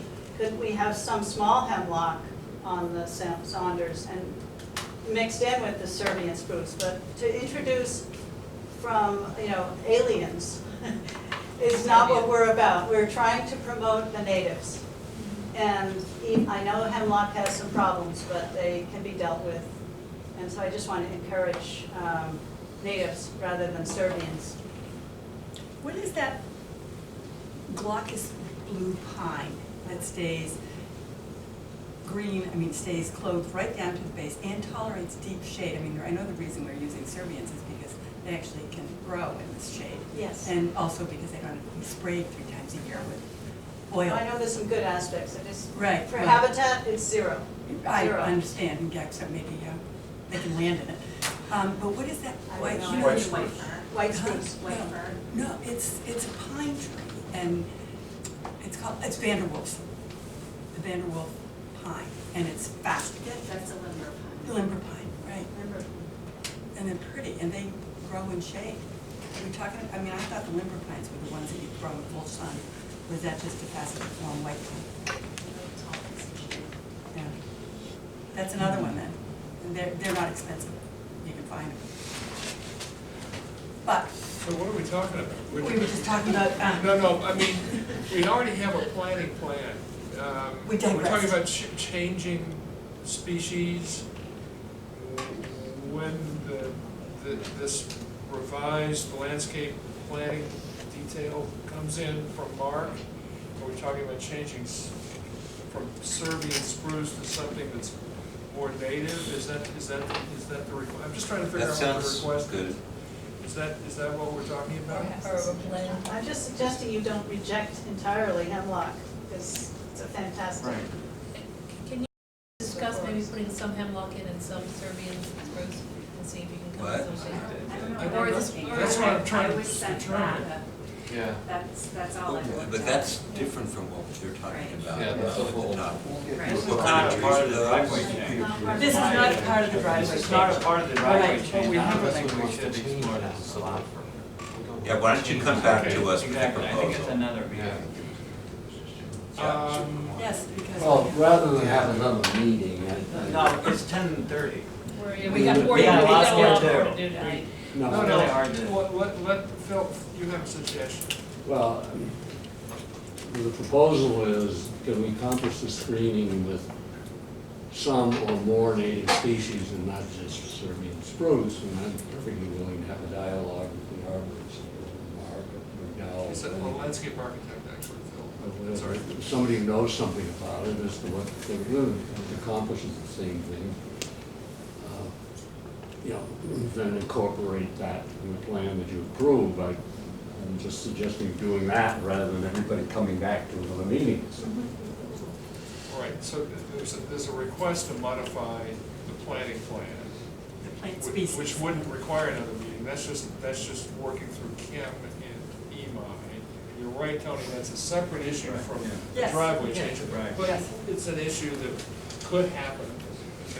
And so maybe that's one that we hand off to EMI and say, work through that change with Phil and Mark, and it becomes an administrative issue rather than a meeting issue. And then the only other thing is, the planning plan that we're looking at in terms of the driveway, the only change that we've made to that is some number, and I think we talked about 3 larger trees planted somewhere up the driveway later on, when we're able to look at the overall picture. And so with that change in the proposal, the question is whether we're satisfied with this what we're looking at, and if we are, scheduling the draft, review of the draft decision. everybody okay with? Yes. Yes. Okay, so we'll schedule the draft decision on that. For Yeah. what date? That one we wanted to put up to the 15th, right, Dana? To get a little more time to turn around, so 15th. We see what you're doing now, don't think it's going. Yeah, it's quite obvious. Okay, so the 15th, we'll look at these guys will look at the draft decision and vote on it, and that's the end of things. All right, good. And Alan, just wanted to thank you for your 22 years of service for the town of Weston. I should have my head examined. Too late now. Thank you. You just volunteered to come in. Come on. Okay, 415 Concord. 415 Concord. 415 Concord. Are we gonna get through all that? Yes. I think we should adjourn at 11 o'clock no matter what. Well, we gotta get through this. Well, we still have another project. Yeah, Well, That's wonderful. let's do half an hour. Yeah, where's your, other The agenda? Or the other things? You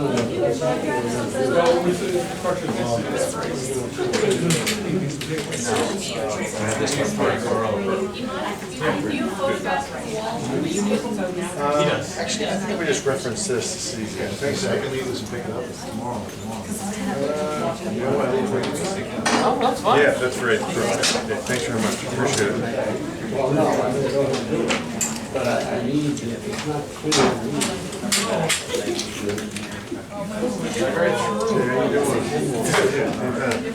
Good. Figure out how this works here. There we go. What's that? Oh, okay. There we go.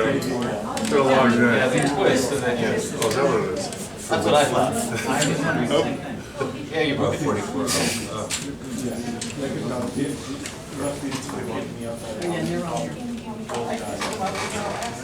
Well, it was our fault for not continuing a lot Got it. of the project. We should have just said it. Okay, so Yeah. we're ready to start Rock out. is it a walkout we're conducting here? Yes, this is a hearing, scenic road hearing, yes. Yeah, scenic road right-of-way hearing for rebuilding a stone wall at 415 Concord. All right, and you are the presenter?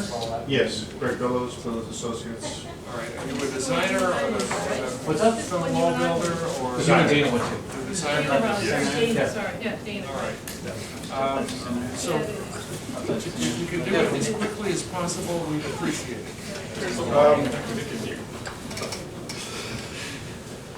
Request for the client is to rebuild, restore an existing farmer's wall that's going to deteriorate quite a bit.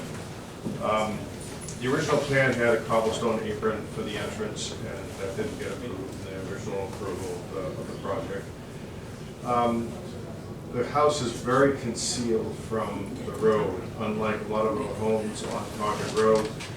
This house is very concealed, very private, and the client's request was, how do we just refine the entrance of the property and the frontage of the property? Add a little bit more definition to the top of the wall because it's deteriorated quite a bit. There are quite a few additional planters that have to go in, trees that have to be removed at the decline, and have a little definition to the entrance because the entrance is pretty private. And so that was the request, is the wall height in some places changes a little bit, gets a little higher, not by very much. In some areas a little lower. The original driveway cut makes it so at the entrance at the highest point where it's rarely at the curb cut, it's about 40 inches high. And then the topography rises on both sides and kind of dissipates a little bit, so the wall doesn't really have a very high profile to it. But it's a little scattered, and so that's been the request, is how to rebuild it a little bit. You were not the landscape architect that was involved with the initial proposal for this site, were you? Yes.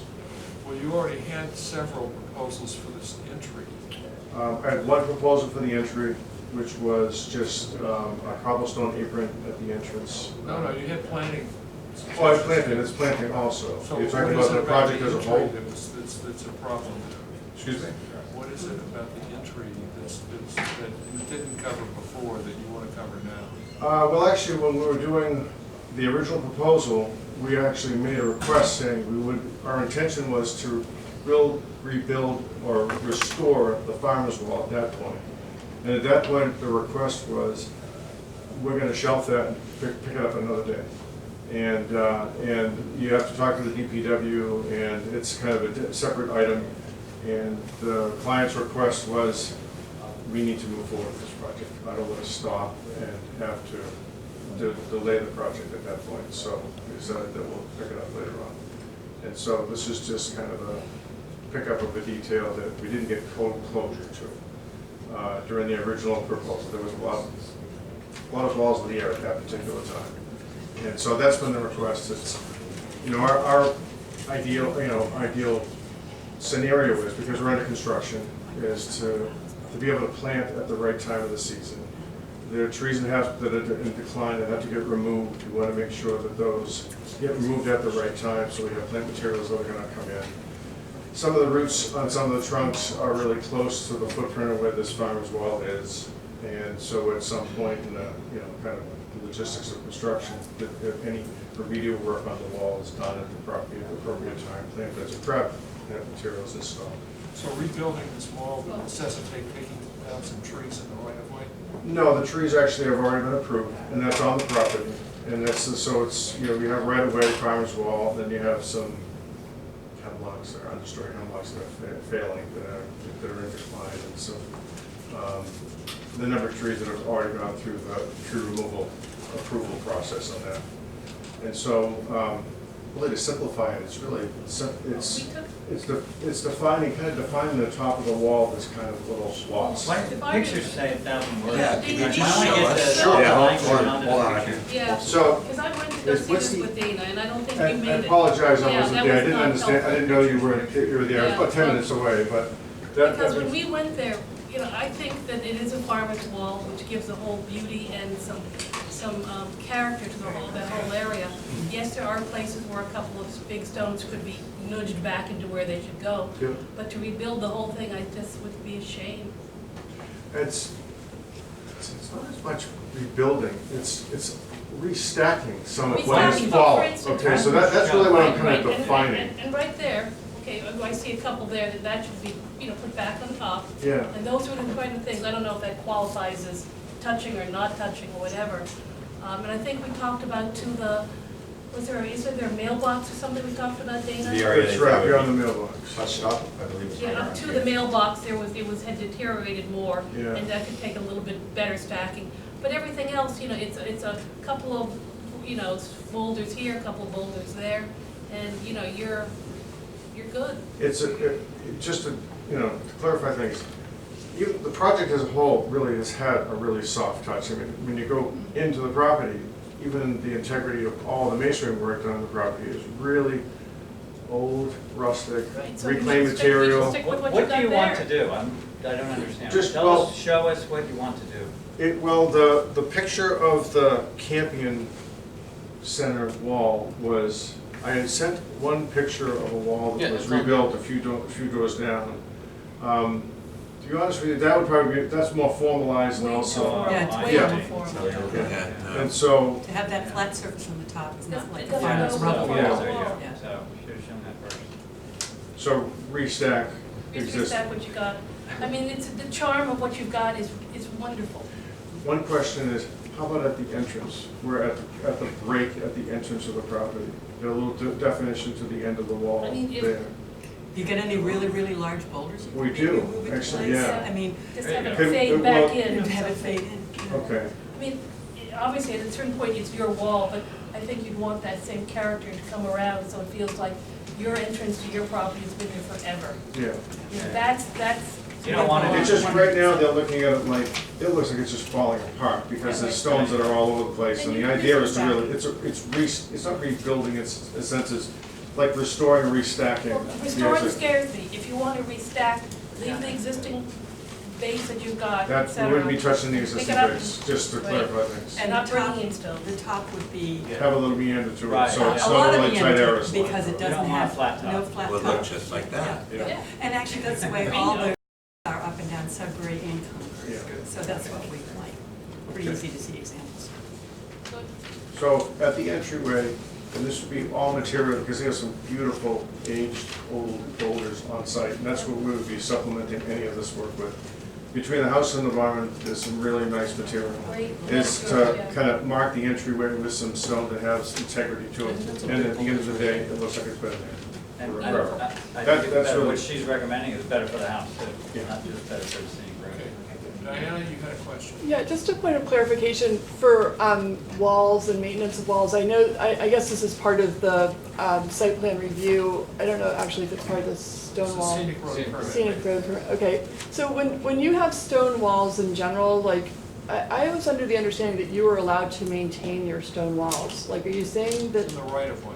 it's in the right of way? Okay, so if it's If on, there's a change to a stone wall in the right of way. okay, then any stone, Then it has to get a permit. so you're not allowed to maintain, you can't like pick the rock up and put it back on To without maintain, this permission? proposal was to change. You see, Re-engineering. Oh, no, Yeah. I'm not talking about, I'm just asking for Let's talk about this clarification. proposal, that's what you're. No, We're all tired. of course, Time lost night. if you have a stone wall and a rock falls off the wall, you can pick it up and put it in, and nobody's gonna, the Nobody's gonna guys come and get with you. blue lights aren't gonna come and. Well, I'm just asking what the protocol is. So you're allowed to kind of maintain it, but if you're doing a big restoration or something, that's when Or you're in putting the wall right of holes in way. it, or you you're open up a gates stone or- wall for a driveway. Of course, or- of course. It was more the maintenance thing, I understand. Thank you. So I think that's Okay. the consensus. And I don't know if that requires a permit from us, or if that's just a. I mean, if we're talking about it as just, It's you know, maintenance. picking up those stones, yeah, I think Putting that's them back in maintenance. place, yeah. So, And not we bringing can in- read this one of two ways. We can say, you know, this proposal is denied. However, he's allowed to maintain it and write that into the denial, you know, to maintain as it was. Or you can withdraw it, maybe. Or yeah, or And then withdraw, that was the other basically, one I was gonna say, or that might just be the withdraw. simplest. Your And then call. and then we could send a memo saying, look, Yeah, here's what we discussed, and here's. yeah, we should, we don't even have to talk about it. Right, right, and then we make it easier for you. So, Just don't require anything. Well, Or what would it require? withdraw it, you're not gonna do anything in the right way, except for putting a couple of rocks back where they should be. Yeah, so you're going to withdraw and maintain the wall. Maintain, restack the Yeah. areas that, like, Right. we're not modifying the wall, really, Yeah. it's just, yeah. Maintaining stacked Maintaining. rubble farm wall that exists. Thank you. Great. Thank Okay. Thank you. All right, so now we're down to approval not required plan. Just keep this. Let's get rolling. please. Yeah, that 44 Oh. yeah, let's go with 44 Oak, yeah, yeah, But then you can go home, right? yeah, so they can, we won't sign those. It's, I was good enough with It the- is next? it's next on, no, I Okay. didn't, I don't know if you changed it. No, I didn't, I was just, I wasn't looking at it, so I wasn't sure. We're gonna be here all night long. Okay. Forgot to bring my sleeping bag. Okay, so what's the status on this? So a little rundown, the house was built in 2017, there was approval Yeah. to build. We went through all. We went through all this. and This was a remember- landscape plan that was approved. Right? And then there was. The a- as-built was a little bit different. Well, we went- You can see the blue is actually what was proposed in the COA before, and then the actual, the darker black color is what actually was built. And the landscaping didn't match perfectly, so they proposed the red additions and then a little bit of a jagged. I thought there was a great deal of difference between what had been done and what had been proposed. Yeah, I mean- And Quite a bit of you were going to difference. go out with the neighbor and the owners and Yeah. everybody and figure out what was cooking. Yep, And yep, so there you was can a see pool here, the and a- blue is what was proposed and then everything else. So the extension in the back, the fire pit, the driveway was moved a little bit over here. It's a little bit. When you over- said blue is what was proposed. Yeah, I can pull over to the, Is what the board proposed? this No, was it's the, approved.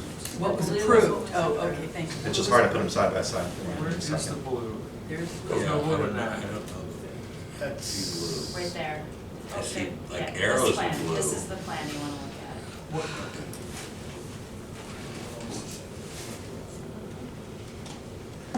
If the blue's not clear enough, I can put them side by side for you. Can I, wasn't there a whole bit about trees in the back being cut?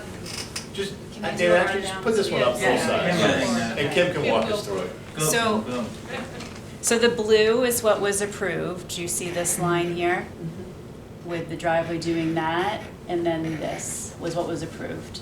What they did was they shifted the driveway from here to here, added in this pervious extra parking space, and added a bunch there.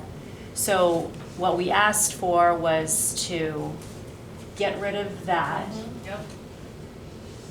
put the plantings back that we had originally approved, add in screening back here to take the curse off of this addition. And the thinking was that this is gone, and this got a little bit smaller actually. So, and make this a bit more naturalized because they had put in kind of a straight row, and so we wanted to kind of stagger that. So the red is what they're now proposing, which is, in my opinion, close enough to what the original intent was, to finally put this to bed. But the red just looks like plants. Is there So- any other, like, But removal of the extra pavement? parking This is been going removed. away. This She's whole removed thing it. is going away, so this darker line is gonna be the new It's like a. Edge of center driveway. of the I driveway. see. I thought the fire pit was supposed to come out, wasn't that in some kind of a buffer zone? This, Yeah. I don't know about that. Yeah, No, it's it's- supposed to come out. It's in the, it's not approved. Their proposal is to keep, they wanna keep it. And just It is- buffer the look. Yeah, it is within the 200-foot, what do you call that, riparian zone, but conservation is okay with it. Conservation is taking a look at it. And the octagonal reds? Those are Things in the border? evergreens and pulpwood evergreens. Okay. Did the driveway shift over? It Yes. did. Yes. Yeah. Did that mean that the wall, that there was a modification in the wall? No, I don't think they had a, There's a stone wall that's shown there. there is a stone wall, but that was, they built that. Really? I think so, yeah. And weren't there also a number I'm not of, so sure about that, Imai. did you build this one? At the street? the original. The boulders, they are boulders, not Yeah, they've been there. on the property now. That's right on the property. It is, Doesn't that- it doesn't is that- in the original isn't that a permit? approved. No, okay, but were they there before that? Was the wall there before, You bought it. before you bought the house, before you started construction? I'd have to look back to the pictures to see. I remember we talked about what kind of wall you were gonna build. Not in the, yeah. I remember. There was But also it was, discussion uh, things spotlights and lighting that was Yeah. all over things. Wait a minute, let's get, Oh, I'm let's sorry. take care of the stone wall first, and then we can I'm move on to sorry, I'm stoplight. sorry. Front If light. we can. We're all going. Let's give somebody check on that. Okay. And We by the have way, site photos. what's happening with the bell beyond the stone wall? I mean, what is that? Why is it widening out to like, is it impacting that street tree, for example? It looks like it is. The bell at the end of the driveway. Oh, the flare. The flare. What is that? That's not the way it's gonna be built. It won't be built that way. Already? It's already. Is it already built? It's built without any arc coming in at all? It's built exactly like that? That's, Is yeah, that an that's, Yeah, what's in black is what accurate actually. that's it, that's based off an as-built survey. Never seen anything like that. But did what did we initially approve That's the at the end of the house. driveway? The blue line. I can't see the blue line, Kim.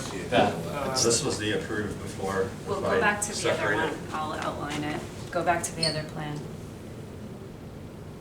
You see that line? That's where the driveway should have been? Yeah. Yeah. It's basically So a driveway there's length no- over. There was no bell. There's no flare at It's the end of it. tiny, like Yeah, right it's there. There was a, now it's spread out to like, it looks to me like it's at least 20 feet wide at Oak Street. And I'm just,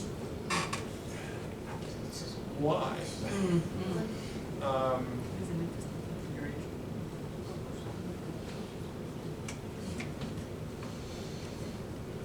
Why not just bring it down to the street the way it was before? Just straight with a little Straight flare out can. with a flare, a small flare at the end. It shouldn't be any wider at the bottom than any other driveway on the street. That's right. Can we have that happen? Property to make a easy turn, or otherwise you will have a sharp turn at the street. It should be some kind of flare, but this is really big, it should come more like this. Larger than normal flare. I mean, I don't, if the width of the driveway at the bottom is the same as the width of other people's driveway, it's okay, it just looks funny. If it isn't, then it should be the average. Yeah, I just think it's one of the stranger street intersections I've seen. You know, I've only looked at a few of them, but this is one of the. Can't we ask for it to be removed? Yes. Okay, But let's then do what are it. you doing, you making just a pure right angle to get in there? No, you have a little flare like every other driveway in town. 5-foot radius, right? Or More, is it more do? closer to the roadway rather than so far. I mean, Yeah. that's the thing, it's this long Yeah. angle. Okay, so you would just flare it closer to the roadway. What about the fire pit? Are we okay with the fire pit? Concom is okay with the fire pit. How does the neighbor feel about the plantings? How does the neighbor feel? I think my overall concern is that glass sunroom is basically a glorified fishbowl. It is, the house looms over our property as it is, and now they're putting what looks to be a glass observation deck up on the second floor of the property. If you're in our backyard, you can see some of the renderings they showed, it looms over the yard there as it stands. Now this is adding more incursion in the backyard. If they're going to do it, which I really would discourage them doing, I would like significant plantings. Some of the trees on there in their site plan are dead, so those need to be rectified. And the, between the spruces up there, the two green circles there, those are both dead trees. So those should not be included in any sort of a landscape plan. Which side is the new observation thing? It is, It's in the back? this is the deck right there, and it overlooks our yard. Yeah, where are the green circles? Those are, go up, those two green are both dead trees. Where? Sorry, I can't. That one right there, right, the limit of work, and that one right there over the cursor. Oh, so the red octagons or whatever, they're not new, brand new, something? There's nothing there right now. They're proposed. So that one is dead? Yes. you're saying, and that one is dead? Correct. So, and how big are the new ones that are being proposed? How tall? Huh? 10 to 12. 12, 14 to 16? What varieties? Spruce. 14 to 16. I mean, otherwise, if they start to grow, they'll just kill each other off, you know. And eventually they'll make a solid screen, but if you plant specimens right next to each other, they grow into each other and kill each other off. So you have to be a little patient and let them grow up a little higher. So what I'm thinking is, instead of 10 to 12, 14 to, 14s to 16s, that would be a couple of feet higher to start with, and then unfortunately, it's really hard to plant a mature forest. I agree, but it's also easier to stop an observation deck though, and not need this forest though. Pictures of this new? Yeah, you could. et cetera? So I don't know if we can stop the observation deck. This is basically from our yard, this is what I would Yeah. see. I don't know that we can stop You mean, it. you're but- talking about the sunroom? Correct. You call it Yes. an observation deck? It's Yes. a sunroom up there. Sunroom. But I still feel that we can treat it as exterior space because it's glass on all sides, including the roof. And therefore, whatever lighting is in there needs to be dark sky compliant and not shine into the neighbor's yard. But I don't think we can stop that from being built, can we? Yes, everything is The whole thing is glass, right? We have something about greenhouses, don't we? Because this is basically a greenhouse. Well, a greenhouse, I think, is more qualified by use, yeah. Nothing as far as Not this type as a of, all room in a glass. residential house. Is that a glass roof? Yes, Yeah. it's a totally glass room. Yeah. What is the lighting in that room?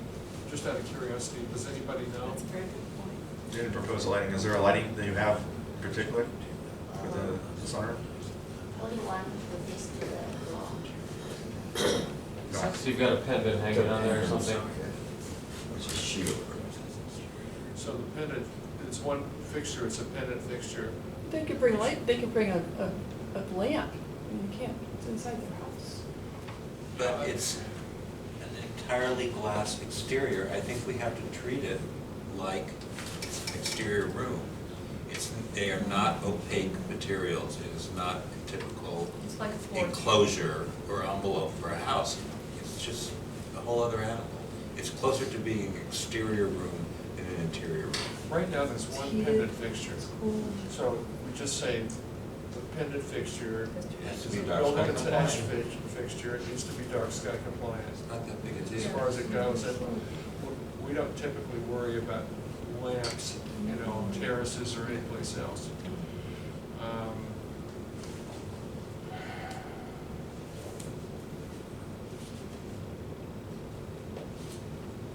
Like the other spots we're taking down? Yeah, what about the existing lighting? That was an issue before. Yeah, so they sent me some new specs. Just give me this.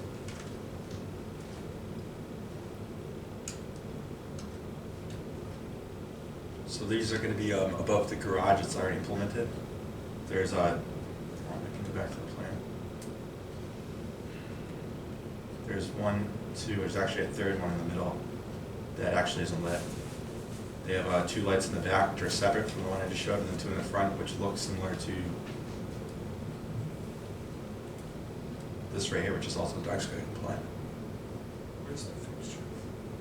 Oh, So this is in the front of the house, besides the door, and then in the back, besides the door. where's the bulb?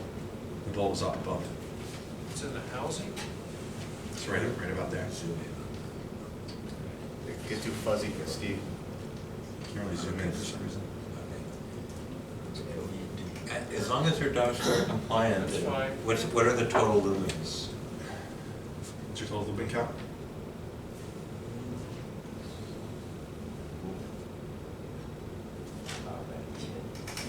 Is it on the cut sheet?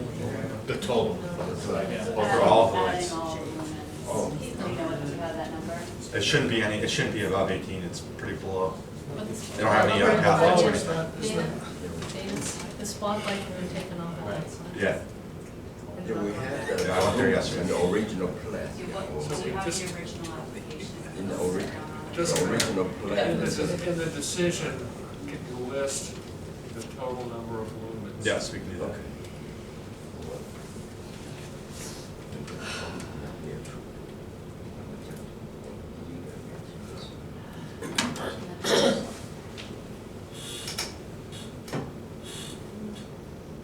Well, I was going to look up the total lumen count from the previous approvals. it's okay. Yeah, it kind of doesn't matter because they have. Yeah, I can show it on the It system. it needs to appear on the current, in the current decision. Yeah. Okay, so, any other comments on this? I would like to have significant screening alongside it. If this sunroom is going to go in there, and again, it is a significant privacy impact upon our backyard, there needs to be significant screening along the side there. Moreover, if this does go ahead, I'd like to have additional oversight on this project.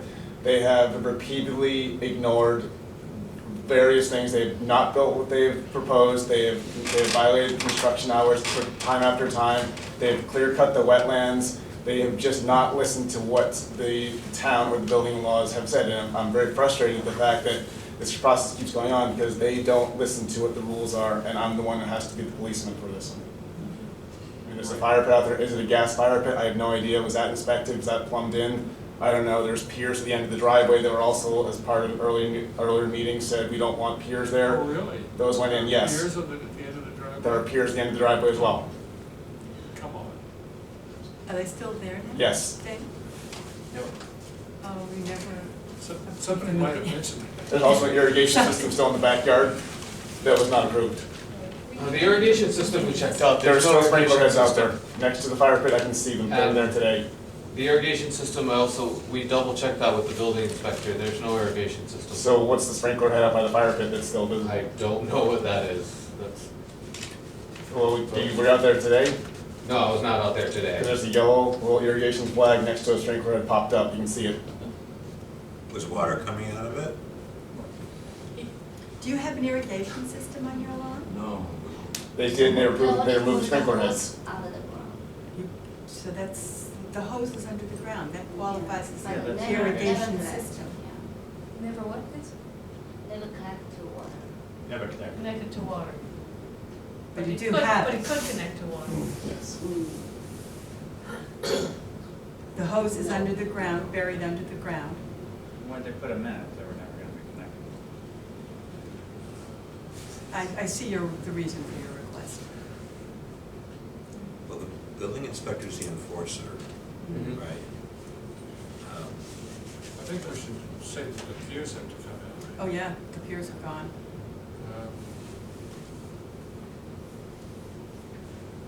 Not allowed. I know. We need to do a sidewalk there and see what's going on. Yeah, that's a good idea. I think we're at the point now That's a where good we idea. should. That's a really good. I think we need to take a visit, it's a drag, but. I would suggest something around the end of May. I think we should do it tomorrow. Let's have a special one for tomorrow. I think we should do a sidewalk. At least you can We lean should, down. we should do a Yes. sidewalk. And they still need a permit. That's- They still need a permit CO, so we still have to do a final inspection and sign off on I it. think that's I'm what sorry, you're so many saying. things going on, Dana. Say that again? They still need a permit CO signed off by the board, But we need to so we'll take a still look do a at- final inspection, we'll still have to do a site visit. And it would be nice to understand the issue of the buffering from the, you know, you say that. It is 11. Okay, all right. So So, are we gonna ask for a sidewalk, is that the bottom line? I like that idea. Now, Yeah, that sounds good to me. Al loves it. It's after May 4th. Right, yeah, May 4th, there you go, okay. All in favor? Aye. Aye. can you be there? What's that? Join us in the sidewalk? When did you say it would be? We're joking about May 4th. Just try to join. Yeah, we haven't got. Yeah, I don't know. If you let me know when it is, I can either We'll get be you available Or you or apply for. I can allow you, if you need to walk in our backyard and look what I'm talking about as far as you can see the dead trees out there as well. Okay, Right, good. perfect. Thank you. Okay, so we'll So continue Imai, you'll this arrange that yet again. sidewalk. Continue again. Do you have a date when the next discussion will be, or is that? We have to do the sidewalk first. Sidewalk and first, then- yeah. And we'll decide, because there may be So you'll arrange this. requests stemming from the Yeah. May 4th. All right. Okay, like March All right. 4th, at Columbus The Day. amendment that wouldn't go away. Wow. Next, Rolling Lane. an A&R plan. Okay. I'll see that right now. What is this? A&R plans. Rolling Lane. I got another one here, which is just re-signing one that we've already done, but they changed bank notes on it. Can we postpone the decisions until next week? Regular bill? Are we allowed? 2 pens, so twice as fast. And I have a pen too, so it's. Well, that's Go very through. good. Oh, Yes. wow. Here, take a pen over there. Go. We'll get the final.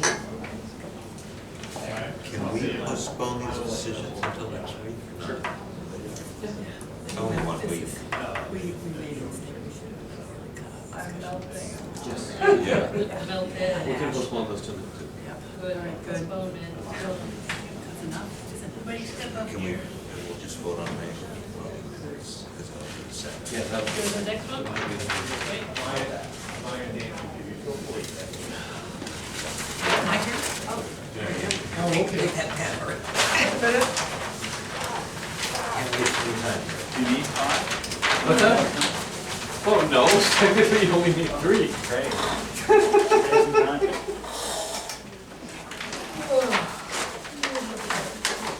It's raining. It's like hand is missing here. Tony? Anthony. I'm all set. Anthony, We only need 3. Good. is this just the three? Well, I mean, to sign up, you need a majority of the board, so it's valid. Somebody needs to sign that one. Please do. A minute saved is a minute earned. Yep, got it. We only increase it because of any of these. Right. There you go, Greg. Does it have to be the same sort of? Yeah, but it Yeah, is. but it is. No, it isn't. I signed that one and Sue signed Sign the that other one. one. Oh, okay. So, So it's not the same. not the same. Oh, yeah, these are. So I need to sign the one you These handed are all to gonna be Greg. record docs, yeah, so this has to. We can do that.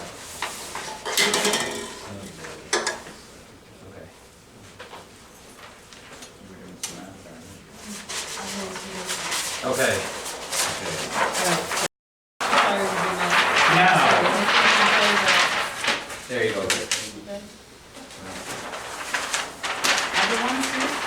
That is another one. This one we've already done, but they had to redo it because the fellow who did this, you remember this one, they did a town meeting, they swapped it out. Thank you. They swapped out land with the town to change this. Sure. What happened is to get his mortgage off of this, he refinanced, so there was a new, new record holders to it, so that's why it's the same plan, but it's just, and I was confused why Jonathan brought it to me too until he explained that to me. Okay. All right, starting. Here, you go first. Me? Yeah, you're the chairman. Okay, we're gonna postpone decisions. Yeah. The head monkey monkey. That's actually fine, yeah, because you couldn't. That's me. Oh, yeah, so that's actually better for. Huh? Savor the hours while you're still. Oh, because nobody's here for him, so we wanna. Happy days. Happy days. One rolling lane. Anybody Right, signing? what was it? Oh, just an A&R for that, I mean, it was just split 2 lots. Wait a minute, Oh, really? this is the same thing, right? Yeah, this is the same thing, just the 3 copies. But what is it supposed to put in 2 lots? Oh, that's, just who's just signed. asking about the other one? Here. Was that kosher to put 2 lots? What's that? need 3 signatures on this too, right? It was Yeah. kosher to split the 2 lots. 24th? Well, yeah, they have to meet the, Yeah, okay. and honestly, the risk is entirely on the person who splits it, because if they split it in a way that doesn't conform, there's no law that says you have to pay for public. You can Go ahead. cut off Me? where, Yes. if you wanted to dedicate it over to conservation or something, you Okay. can do that. But if they create a non-buildable lot, that's a self-imposed hardship. Okay, got it. Okay. That's always good to know. Yeah, you don't like transfer any rights by doing that.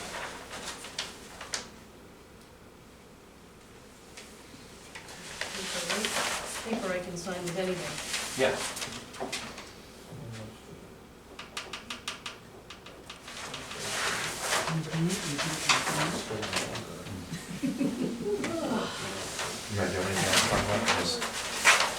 No, we're just gonna, all I'm gonna do is just update the meetings Yes. Not needed. and then He's be saving a done. minute, then save his. Yeah, Wait, wait. they all have to be the same, so Lexi has to sign that.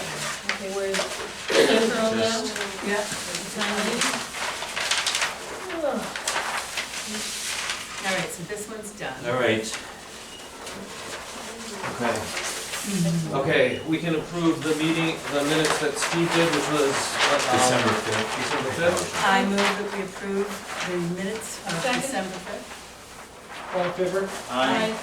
Did anyone second it? Yes, Leslie seconded it. and- Aye. Okay, and then for, all I'm gonna cover town plan report is next week, we have a site visit at 5 Chadwick. And then we're going over, the site visit at 23 Laurel is one that Sue and Leslie looked at before, they wanna do some extra stuff. Leslie volunteered, I think it's Sue volunteered to go out with that. So everyone else is optional for the 9 AM after that. What day is that one? That's Oh, also on that's the the 30th, same day. yeah. So 5 Chadwick followed We by can talk 23 about all Laurel. the rest of it next week. Yes, we have. All right, Excellent. so can somebody move? To adjourn? Aye. Yes, we're gonna do So it moved. next time. Second? All in favor? Aye. Adjourned at It is 11:05.